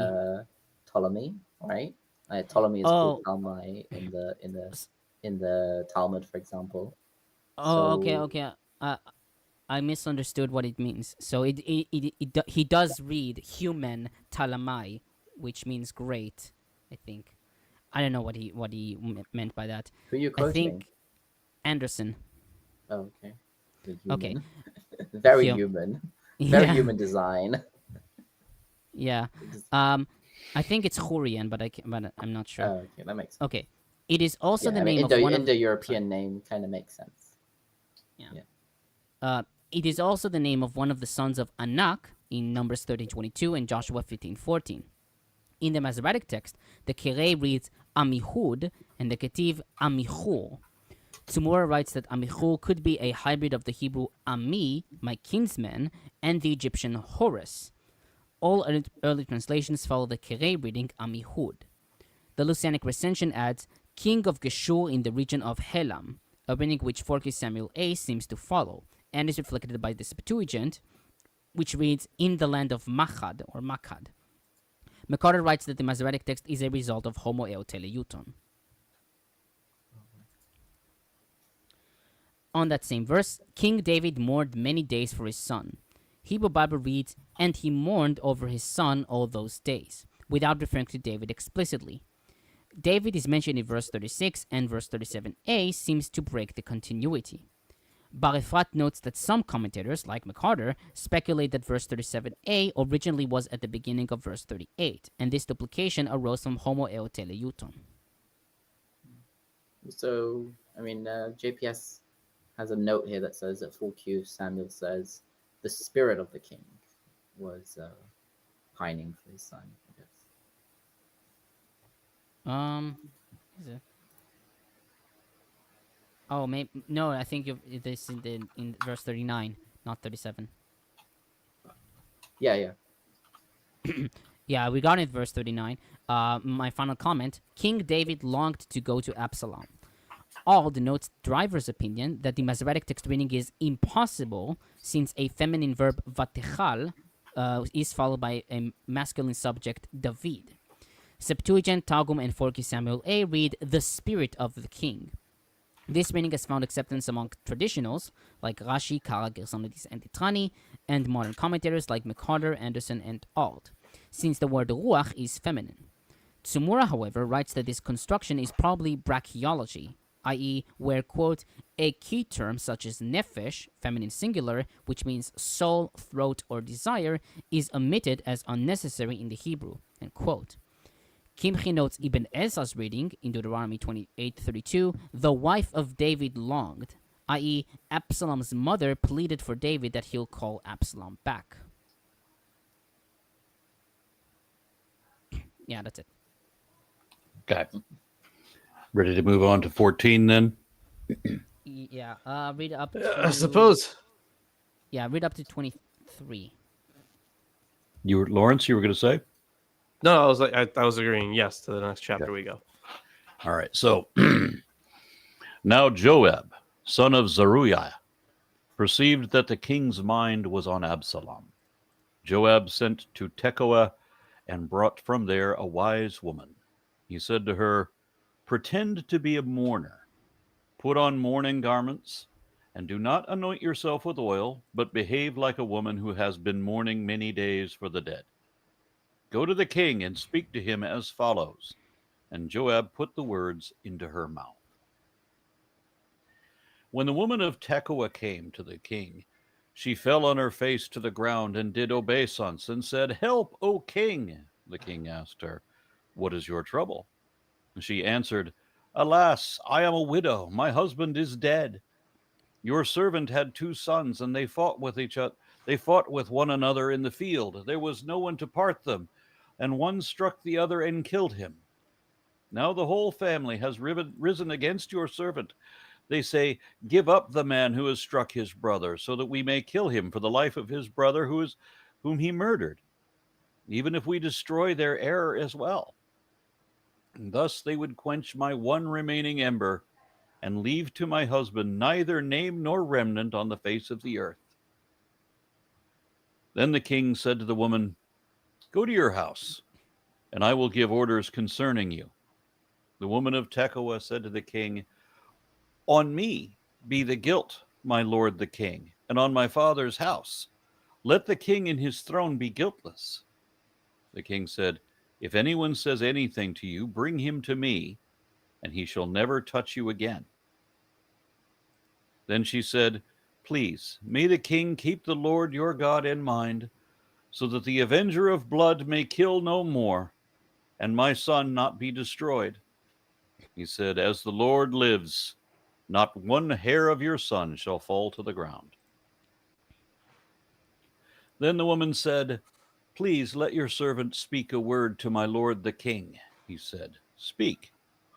The woman said, Why then have you planned such a thing against the people of God?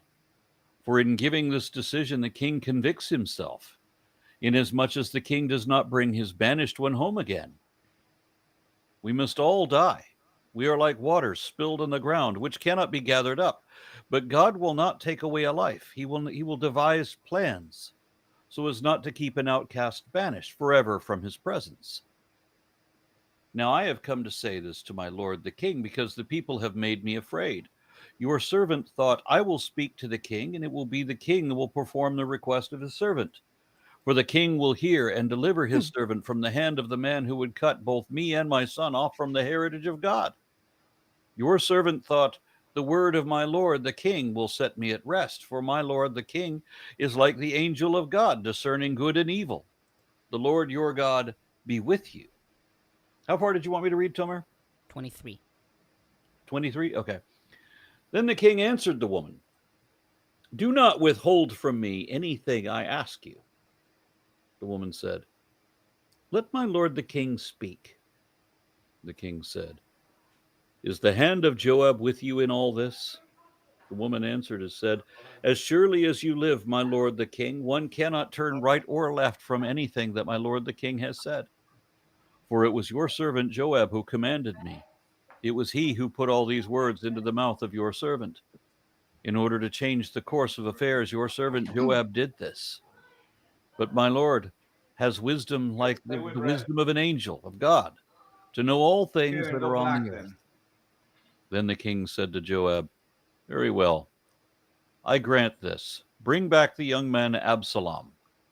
Joab prostrated himself with his face to the ground and did obeisance and blessed the king. And Joab said, Today your servant knows that I have found favor in your sight, my lord the king, in that the king has granted the request of his servant. So Joab set off and went to Jeshurun and brought Absalom to Jerusalem.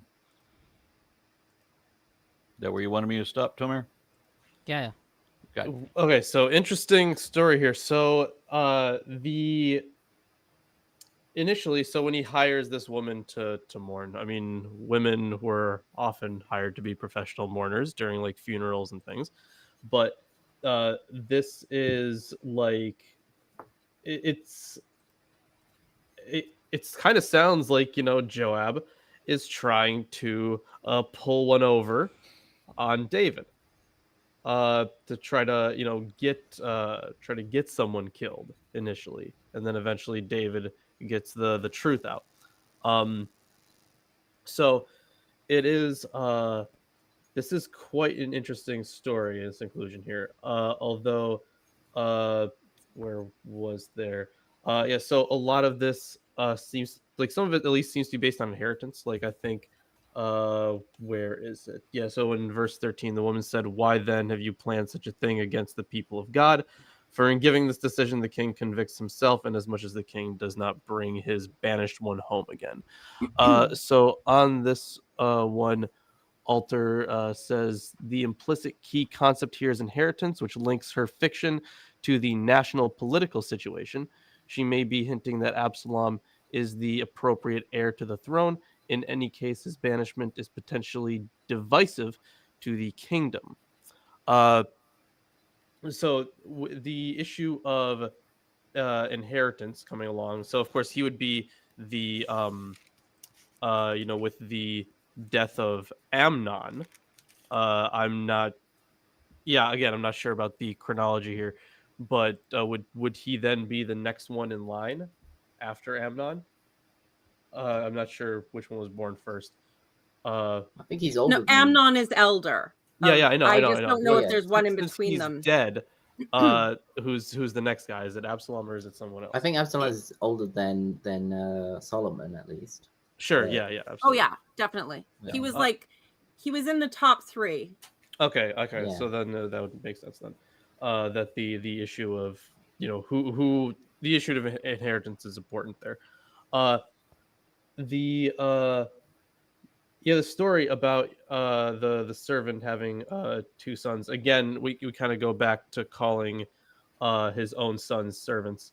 Although this is the woman saying it, but still. And she's that just seems to be a courtly idiom. I am your servant. Sure, yeah, I don't think it's not even courtly. I think it's just like if a woman she's is asking for talking to a judgment in the man, I court. think it also see that. Yeah, she is. But this is but she's talking about like if you look at the story with Ruth and Boaz, right? Ruth calls herself your servant and stuff like that. Like it seems to just be like a respectful language, like my lord.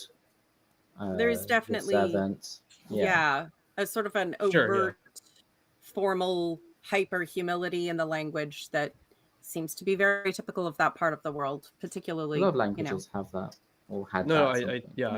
Yeah, absolutely. By the way, she's trying to get this. She's trying to add on a. I guess you could call it a blood guilt. Someone posted in the comments that I'm not sure what chapter it is, but verse 2. These sons were born to David at Hebron. His firstborn was Amnon, son of Achinoam of Yisrael. His second son was Kileav, son of Abigail, the widow of Nabal of Carmel, and the third was Absalom, son of Maacah. Yeah. So Gotcha. There should be another an older brother there. The one that vanishes. But yeah, I don't know what happened with Kilia. He's never explained away. But assuming that he was at this point disqualified, or for whatever reason, or maybe he died young. Wasn't there a war from before with like some of the brothers, or am I thinking of? No, I'm thinking of something else. You're thinking Saul, I think. Anyway. All right. Oh yeah, he also gets called. It's interesting to me at least, where David gets compared to the angel of God. Is that the same phrase that's used for all the other time? Is that the angel of the Lord? There is that the same phrase that's used for that? Yeah, Malach Elohim. Yeah, okay. Elohim, sorry. Yeah, so it is interesting that they're talking about not only the ability to discern discern good and evil, and having the wisdom like that of the angel of God. But also, by virtue of his position as king, he does say what's right and wrong because he has the biggest stick. Sure, yeah. Make the declaration one way or decide. another. It seems, though, that this is something of a courtly trope, trying to get the verdict you want via a metaphorical situation, particularly if you want the king to rule against himself. I mean, when the prophet Nathan went to him after Bathsheba, Uriah, he told that whole story with the lamb and the rich man and the poor man. And he said, he sort of got the king to rule against himself. Maybe, I don't know what the prophet used it there, but then this old woman used it obviously on the advice of Joab, which is somewhat ironic, and his potential motivations are a little unclear. But he's, you're doing the same thing where you tell a story, get him to rule the way that you want, and then go, but you're not doing that.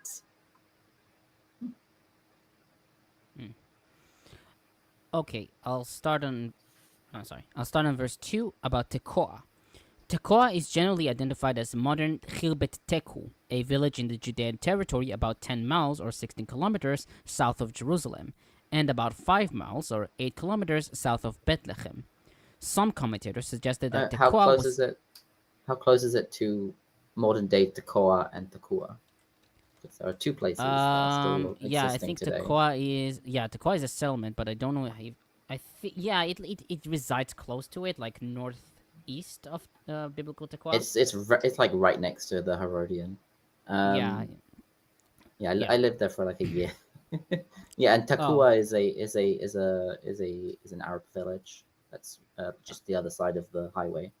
Yeah. So I don't know which. Maybe I don't know. You're saying that there's a archaeological site there as well. Yeah, Khirbet Teku. Okay. So maybe both of those places were named after the abandoned ruin. Interesting. Could be. Okay. Some commentators suggested that Tekoa was famous for its wisdom traditions.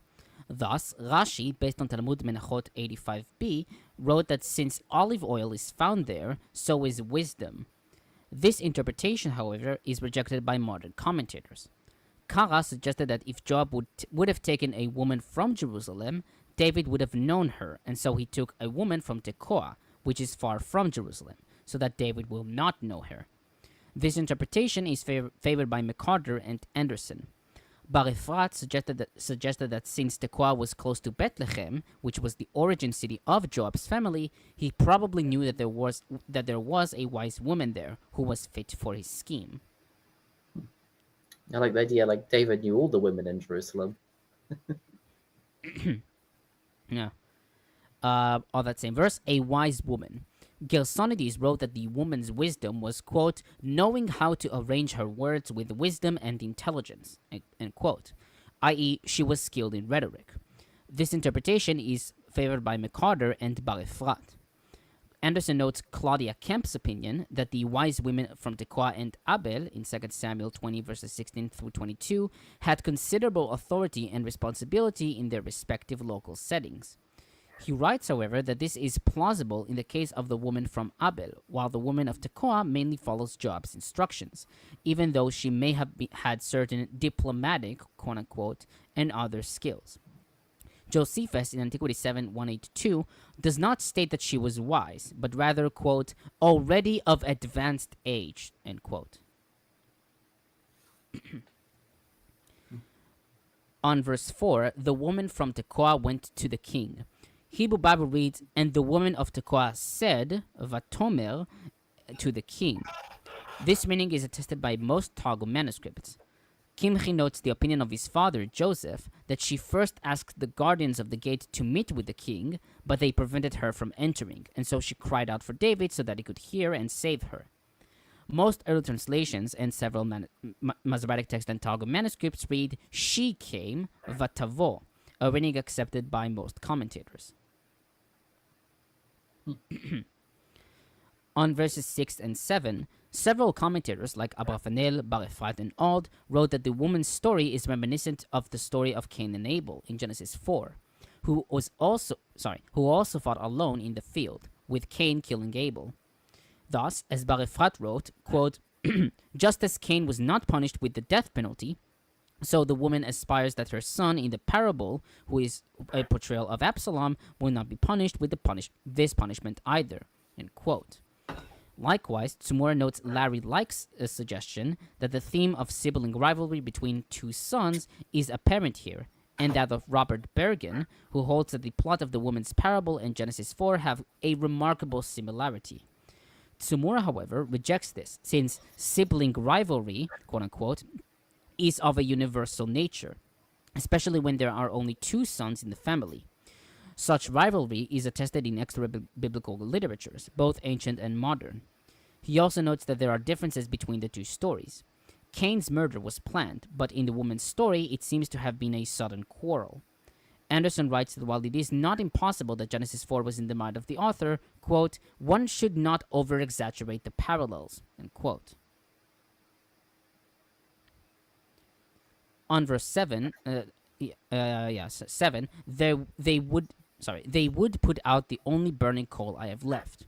McCarter compares this with the old Babylonian expression describing a man with no family as one, quote, whose brazier has been quenched, end quote. On verse 9, Anderson comments, the function of this verse in its present setting is unclear. It seems that the woman is trying to assure David that she would be willing to bear the possible consequences of the king's decision. It seems that the woman is trying to assure David that she would be willing to bear the possible consequences if the king's decision came to be regarded, perhaps by God, as a miscarriage of justice. On the other hand, this and similar expressions, we see in 1 Samuel 25:24, Exodus 4:10, and Judges 6:15, may reflect a courtly language. Hofsteiser is of the opinion that the confession of guilt in verse 9 is meant to give a further support to the woman's plea. It is a cry for forgiveness. McCarter regards verse 9 as a Deuteronomistic expansion.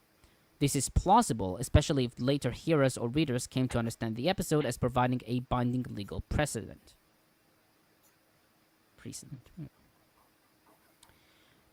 On verse 11, the Avenger of Blood, in Hebrew, Goel Hadam. The term is frequently found in the Pentateuch, as we see in Numbers 35:12 and 19 forward, Deuteronomy 19 verses 6 and 12. McCarter writes that the Redeemer had the responsibility of avenging the death of a family member, and thus he is a prominent figure in the laws regulating and limiting the traditional blood vengeance system. Citing DeVoe, he writes that it is unsurprising to find blood vengeance operative within the clan, i.e. against a member of the clan. He writes, quote, "We might suppose that the clan seek the life of the woman's son, not in vengeance for his brother's blood, but to purge the clan of guilt. The mention of the Avenger of Blood being, quote, abnormal and used here in a loose sense," end quote. Anderson writes that there may have been some possible variations in the treatment of the killer or fratricide, depending upon the circumstances. On verse 13, commentators note that this verse, and sometimes verse 14, is difficult. McCarter notes that Wellhausen wrote that the first sentence means that, quote, by excluding Absalom from Israel, the king has devised something against the people, by excluding the heir presumptive from their midst, end quote. Alternatively, Budd thought that it might mean that, quote, by protecting a fratricide with an oath and thus condemning himself for his treatment of Absalom, he has devised something against the people by putting their king in jeopardy, end quote. Instead of these readings, he writes that the woman, quote, accuses David of devising something against the people directly, not indirectly by peril to the crown prince or the king. Now that the woman's son is protected by a royal oath, his kinsmen can no longer refuse him his place in the clan, end quote. Similarly, the kinsmen of Absalom, who are the people of Yahweh, must embrace Absalom again, but they can't since the king keeps him in exile. Thus, quote, David has put the people under a solemn obligation they are unable to fulfill, end quote. Anderson writes that the accusation of the Tekoite woman is, quote, since the king has given protection to her son, he has now become unfair or even guilty himself in not providing the same or similar protection for his own son, end quote. He further writes, quote, it is possible that in the past few years the king had acted somewhat like the Avenger of Blood, verse 11, in respect of Absalom, while the people of God of Israel in general had been seeking Absalom's restoration. Thus, Joab would represent, according to our story, the popular attitude, especially if that suited his own personal interests. There is little doubt that Absalom was a favorite of the people, see verse 25, and this favoritism may have been manifest even before Amnon's death. If so, then both the rape of Tamar and the death of Amnon may have been part of the ongoing struggle, perhaps for succession. Since Absalom did not hesitate to scheme against his own father, he would have had even less scrupulous to plot against his brother if possible. Scrupulous. Yeah, it's a weird one. Scrupulous. Yeah. Fuck English. What? I didn't say you. No, I'm just saying, like, you. It's not that. That's not the weird one. It's just you is sometimes and sometimes you. But it's scrupulous. No, it's Scruples. scrupulous. No, but that's how it is written. Yeah, but you can be pronounced you, so it's not weird. Okay, I'm not going to get into that. I just hate how it looks. Okay. It's not. It's university, Okay. not university. Scrupu. I've been pronouncing it InterVarsity this whole time. Okay, never mind. That's because you go to an American one. Well, at least you don't say uni like the British. It is scruple. I just checked that on Merriam-Webster. But Stop we're probably gaslighting thinking about me. different words then. Could Yeah. you copy No, and it's paste the this? same. Yeah, copy and That's what paste we it because said. it's the same. Scruples. It's the same root Okay, word, but grammatically, it might be one with less scruples instead of Yes. one less scrupulous. Scrupulous. I don't know. Okay, on verses 15 through 17, several commentators take this verse to be out of order and place them after verse 7. McCarter writes that having stated her case in verses 5 through 7, the woman goes on, the ata, to explain why she came to the kings. He writes, quote, her words, which look like sheer verbosity after verse 14, are in fact the very articulation of her request, which verses 5 through 7 left unexpressed, end quote. He writes that verses 15 through 17 are, quote, a carefully fashioned component of the imposture, hardly a gush of feminine loquacity, according to Hertzberg. I like that. Feminine loquacity. Loquacity, yeah. Oh. Likewise, Quacity? loquacity. English is I'm fucking joking. I'm joking. stupid. I've often been Loquacious. accused I mean, it's of being loquacious, so- myself. Kent Hovind likes It to is refer to me as a loquacious sesquipedalian. Yeah. Okay.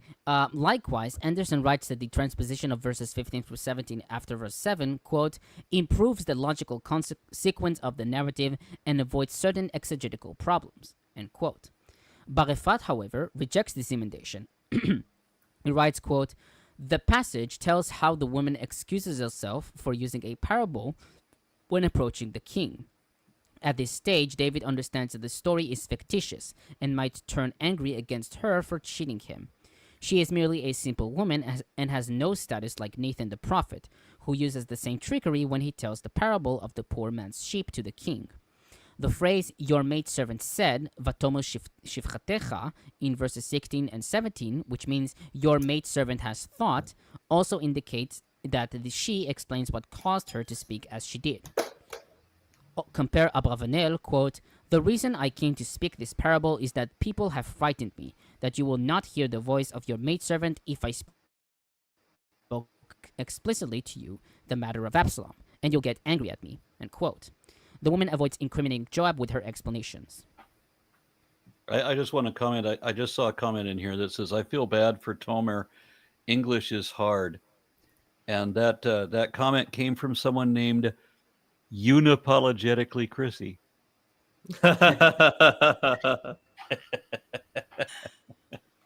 Bad Aaron. Yeah, I just wanted to say scrupulous is not like scrupulous. It's a separate word. I mean, it's got the same underlying meaning, but like Scrupulous. scrupulous, it means like being like fastidious, like very like careful to do things right and not to do it wrong. And then but unscrupulous is not the opposite. Unscrupulous means like not having morals and stuff. Unprincipled. Yeah. It's interesting. Scruples. Okay.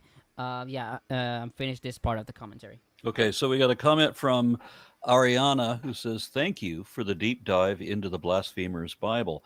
It's a more in-depth study than I ever had in church. Thankful from Canada.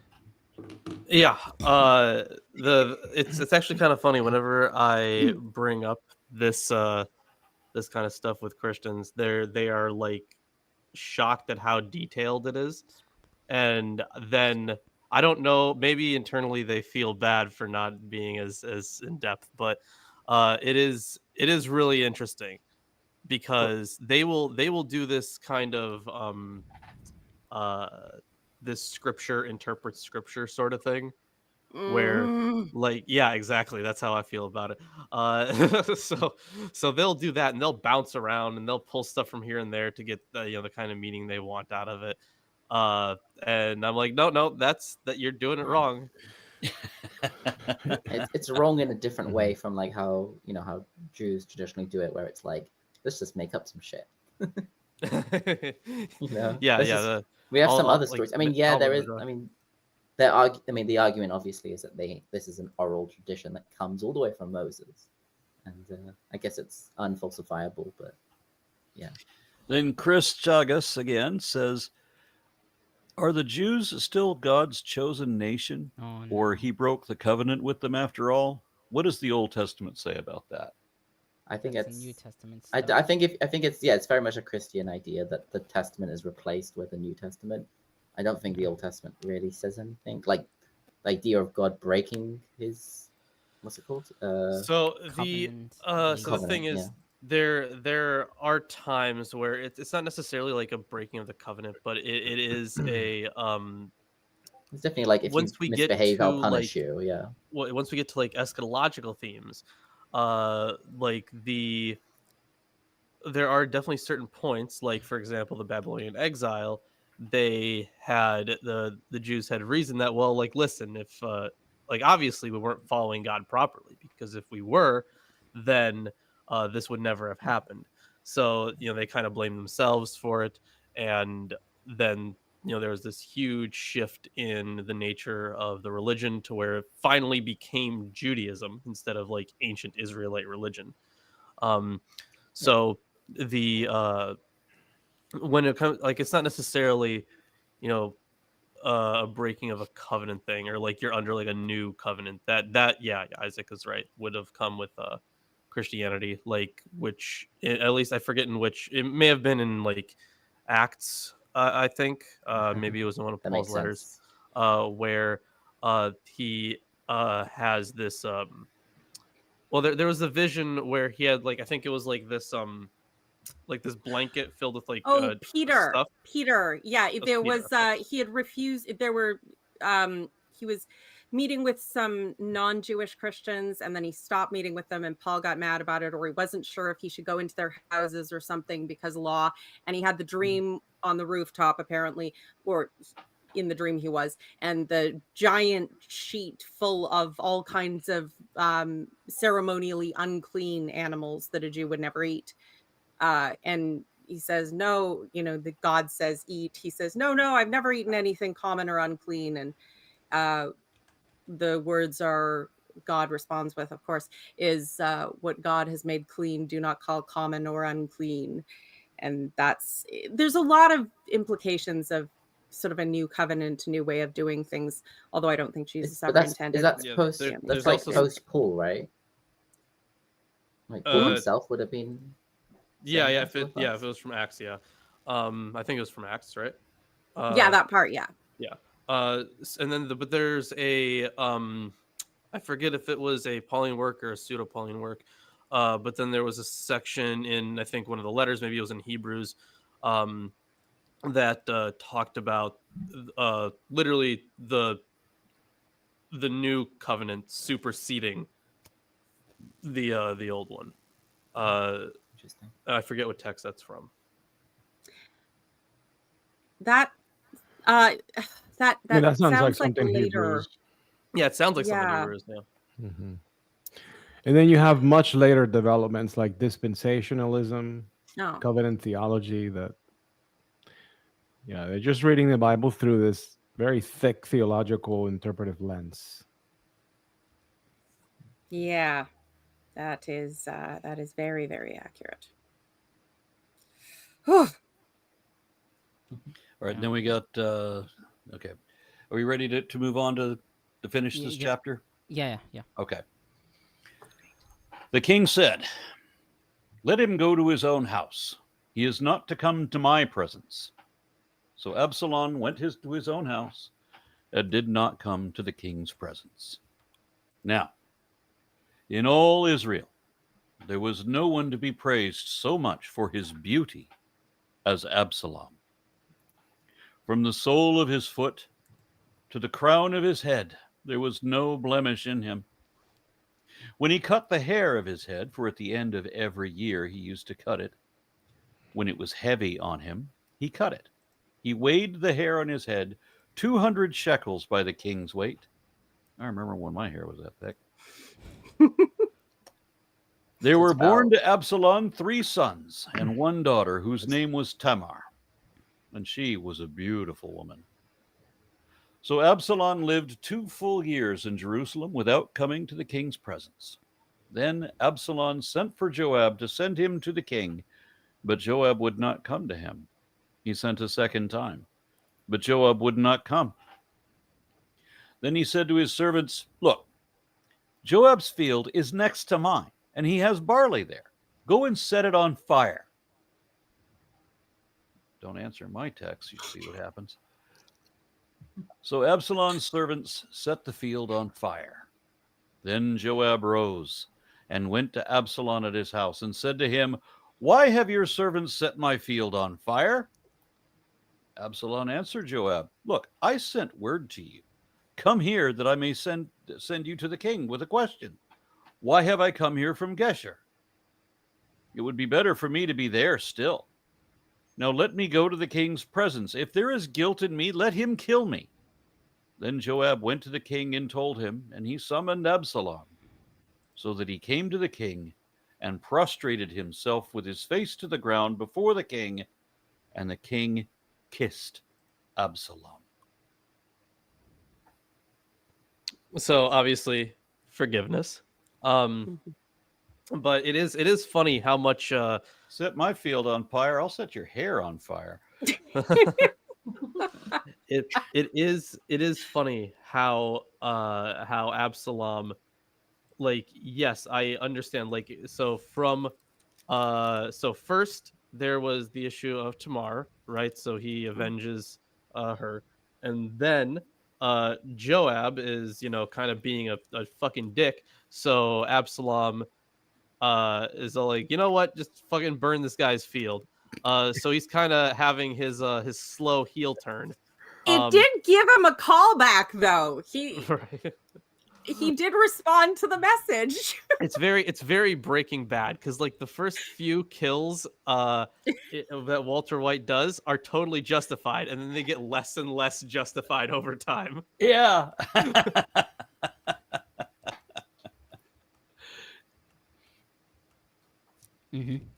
Okay. I find it very interesting how he just makes a comment on the hair, which I think, isn't that speaking of his sexual prowess more than anything else? So I know that when it's so it says that you did it at the end of every year when it was heavy, but I also know It'd be that about 2 kilos of hair. 2 kilograms, I mean. I've do cut also know long that, hair to like, get the weight off my neck, but it wasn't 2 kilograms. Sure. I wonder how much all this. Well, I mean, my hair's thinning, so it probably doesn't weigh as much. But I know that a lot of the time people would. It doesn't really say it here, but when they, like, because it initially says, he had no blemish, right? He has great beauty, and I think the word for blemish there is that the same that's used for, like, the sacrifices in, like, Leviticus and Deuteronomy. So without mark or blemish, there's the implication of impurity there too, like spiritual or ceremonial impurity, Right. So as he would well be as pure, right? Yeah. That same word mentioned in Leviticus 21. Speak to Aaron and say, no one of your offspring through their generations who has a blemish may approach to offer food for his God. Okay, so to me, maybe something was like not I don't know, maybe it was something was lost in transmission, but the that, and then you have the cutting of the hair, to me that might point to, like, this being like some ceremonial thing where you're like donating your hair or something, because I know that this is a common thing in a few religions where they would grow their hair out for a certain period of time. Actually, I think we even have a hint of it in the Bible too, don't we? The Nazarites. Yeah, the Nazarites. So, they would normally, when you weren't like demanded for your whole life before you were born to be a Nazarite for life, then there was like a portion of time that you would take the Nazarite vow, and all the hair that you grew at that time would be given as an offering at the end. Yeah. So there's that. I know that the Greek ceremonies had it too, at least to some extent. So to me, that kind of points towards a Nazarite-esque context. Now, because it doesn't say that he's like donating it anywhere, but it could be something ceremonial. Yeah, something ceremonial. So maybe something was lost, but I don't know. I think there's probably a big cultural gap here that would make the implications of this very clear, but you know. Okay, I'll start on verses 25 through 27. This parenthetical note tells of Absalom's beauty and physical perfection. McCarter notes that several commentators have taken these verses to be secondary, but Anderson writes that these verses derived from older traditions. Bar-Efrat writes that Absalom's beauty would help him gain favor with the people. These descriptions are brought here because for a man who loves himself in such an exaggerated way and who's successful both personally and within his family, his father's rejection would feel like a stinging result, which will influence him and his future acts. He is in a somewhat precarious position, being like half forgiven, but not knowing what your future is. I could see how that could be draining if any of this were real. But yeah, it's obviously he's a pretty boy. And I mean, what did I say about the bodice rippers? They've always also got the guy with the, ridiculously long, fancy hair. So maybe some things pop up every once in a while and pretty natural. Now, for the common reader, up until now, what we do know about handsome kings is not necessarily a good thing, but I don't know. Wasn't Saul very handsome, supposedly? He was, but I think the most memorable thing that they were particular about was that he was very tall. Yeah, I mean, you also, because with this, you also then have parallels with Samson, too. Yeah. Which honestly, with the field lighting on fire, I'm getting that same vibe from the Fox story. Right, yeah. Okay, on verse 26, the description of Absalom's long hair seems exaggerated. 200 shekels is generally taken to weigh around 5 pounds or 2.8 kilograms. The Masoretic text meaning of 200 shekels is attested in 4 Samuel C and all early translations, but the Lusanic recension has 100 shekels. Chazal in Talmud Nazir 4b wrote that Absalom was a Nazirite, an interpretation accepted by Kimchi and Gersonides, but rejected by Anderson, since there is no justification for this assertion in the text. McCarter writes that the reference to his hair could foreshadow his ultimate demise, in 89 forward, but notes other possibilities. 1. Long hair suggests strength as well as beauty. 2, quote, the specific content of David's oath of protection for the fratricide, in verse 11, was that not one of his hairs should fall to the ground. Ackroyd wonders if the present notice was introduced under the influence of the oath. Still on that verse, the royal standard, in Hebrew, Even HaMelech, literally the king's weight. This phrase is not mentioned anywhere else in the Hebrew Bible. McCarter notes that Wellhausen thought that this was the standard of the king of the Persian Empire, in contrast to the old Israelite standard, and thus dated this verse to the post-exilic period. He writes, however, quote, there is no reason to doubt that a royal standard was established and was used at the Israelite court during the time of the monarchy, as was done, for example, in Assyria and Babylonia, end quote. Tsumura notes that a similar phrase can be found in Aramaic, Avnei Malka, in Elephantine papyri, and Akkadian Abanshari, or Sumerian Nalugal. Septuagint reads, the royal shekel. It just, the way the language translated, for a quick second, I had a vision of the weight of the king being like the actual weight of the king, in the way that the foot used to be the length of foot of the king. And I was like, imagine growing so much hair in a year that it weighed twice what your father weighs. Putting him on a diet. I don't know.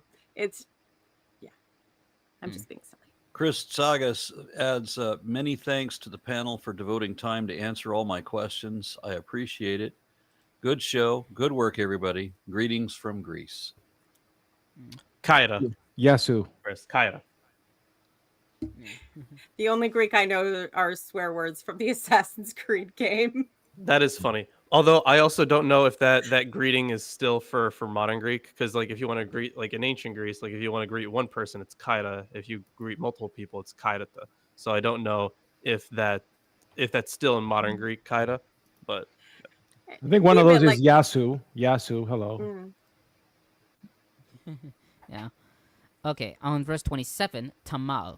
Although this name is attested in the Septuagint and 4Q Samuel C, the Lusanic Recension and several Greek manuscripts and Vitus Latina manuscripts have Ma'acha. This refers to Ma'acha, daughter of Absalom, from 1 Kings 15:2 and 2 Chronicles 11, verses 20 and through 22, who married Rehoboam. McCarter writes that Ma'acha was a common Geshurite name and was the name of Absalom's Geshurite mother. He writes that Ma'acha may have been the primitive reading here, with the name Tamar having arisen in the Masoretic text by confusion with Absalom's sister. However, he writes that Ma'acha's name arose in these manuscripts based on an unfounded scribal identification of the daughter of Absalom, son of David, with the daughter of an otherwise unknown Geshurite Absalom, mentioned in 1 Kings 15:2.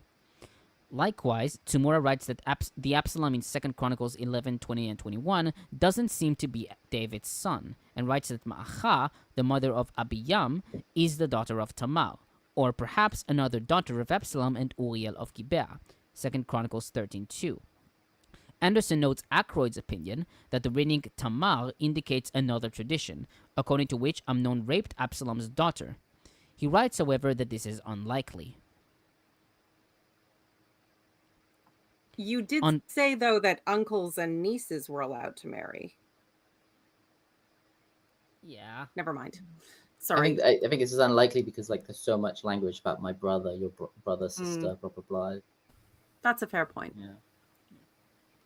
Okay. On verse 30, Septuagint and 4Q Samuel C have the following addition, quote, "And the slaves of Joab came to him with their clothes torn and said, 'The slaves of Absalom burned your portion with fire.'" End quote. Most commentators take this reading to be the original, with McCarter writing that the text was omitted from the Masoretic text through a long haplography. And finally, verse 33, "The king kissed Absalom." Anderson comments, "It is unlikely that the kiss of reconciliation was thought to mark out Absalom as the future king, contra Schultz. In the Old Testament, kiss is usually a gesture of affection or greeting, as we see in Genesis 33:4, 51, Exodus 18:7, and 2 Samuel 15:2. Although at this point Absalom may have been the eldest of David's sons, it is not impossible that during his exile it was Adoniah who had become or came to be regarded as the heir apparent. This may well be one of the reasons for Absalom's later rebellion. If his position had been so secure as some assume, the rebellion would have been an over-hasty and totally pointless undertaking, especially in view of the popular support for Absalom. In our judgment, the revolt may suggest that Absalom simply had no other option to gain the throne but this drastic and dangerous step.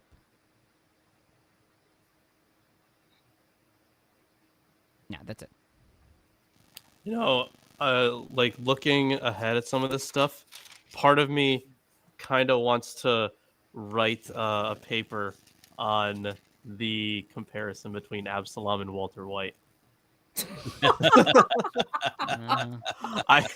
The thing is, years ago for a philosophy course, I wrote a paper on the parallels, or like, what was it? It was moral issues in the Bhagavad Gita as they appear in the show Supernatural. So that actually might be interesting. Yeah, so like I already wrote a paper on that, and that was well received because the guy who was grading it, like the TA or something, he was like, "I'm actually a fan of Supernatural, so this is great to read." So he had a great time.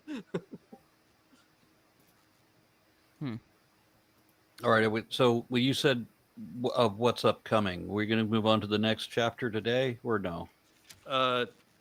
No, probably not. I do have to get some stuff done.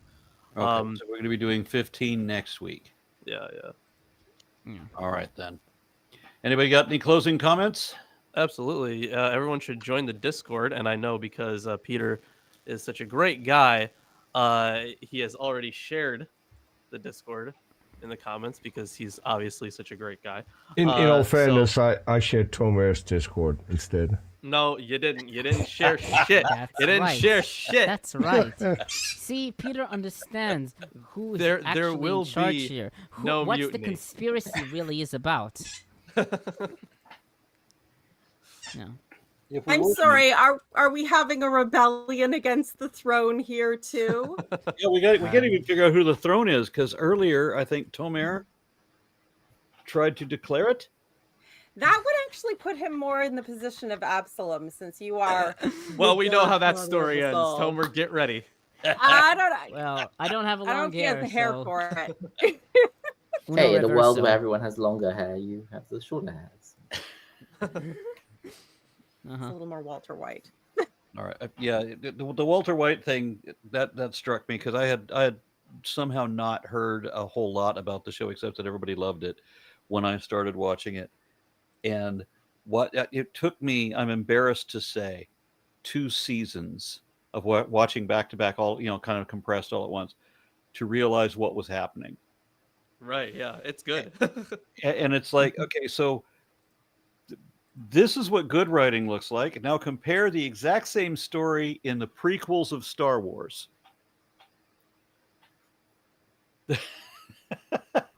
It's not there at all. Anakin to Darth was totally botched.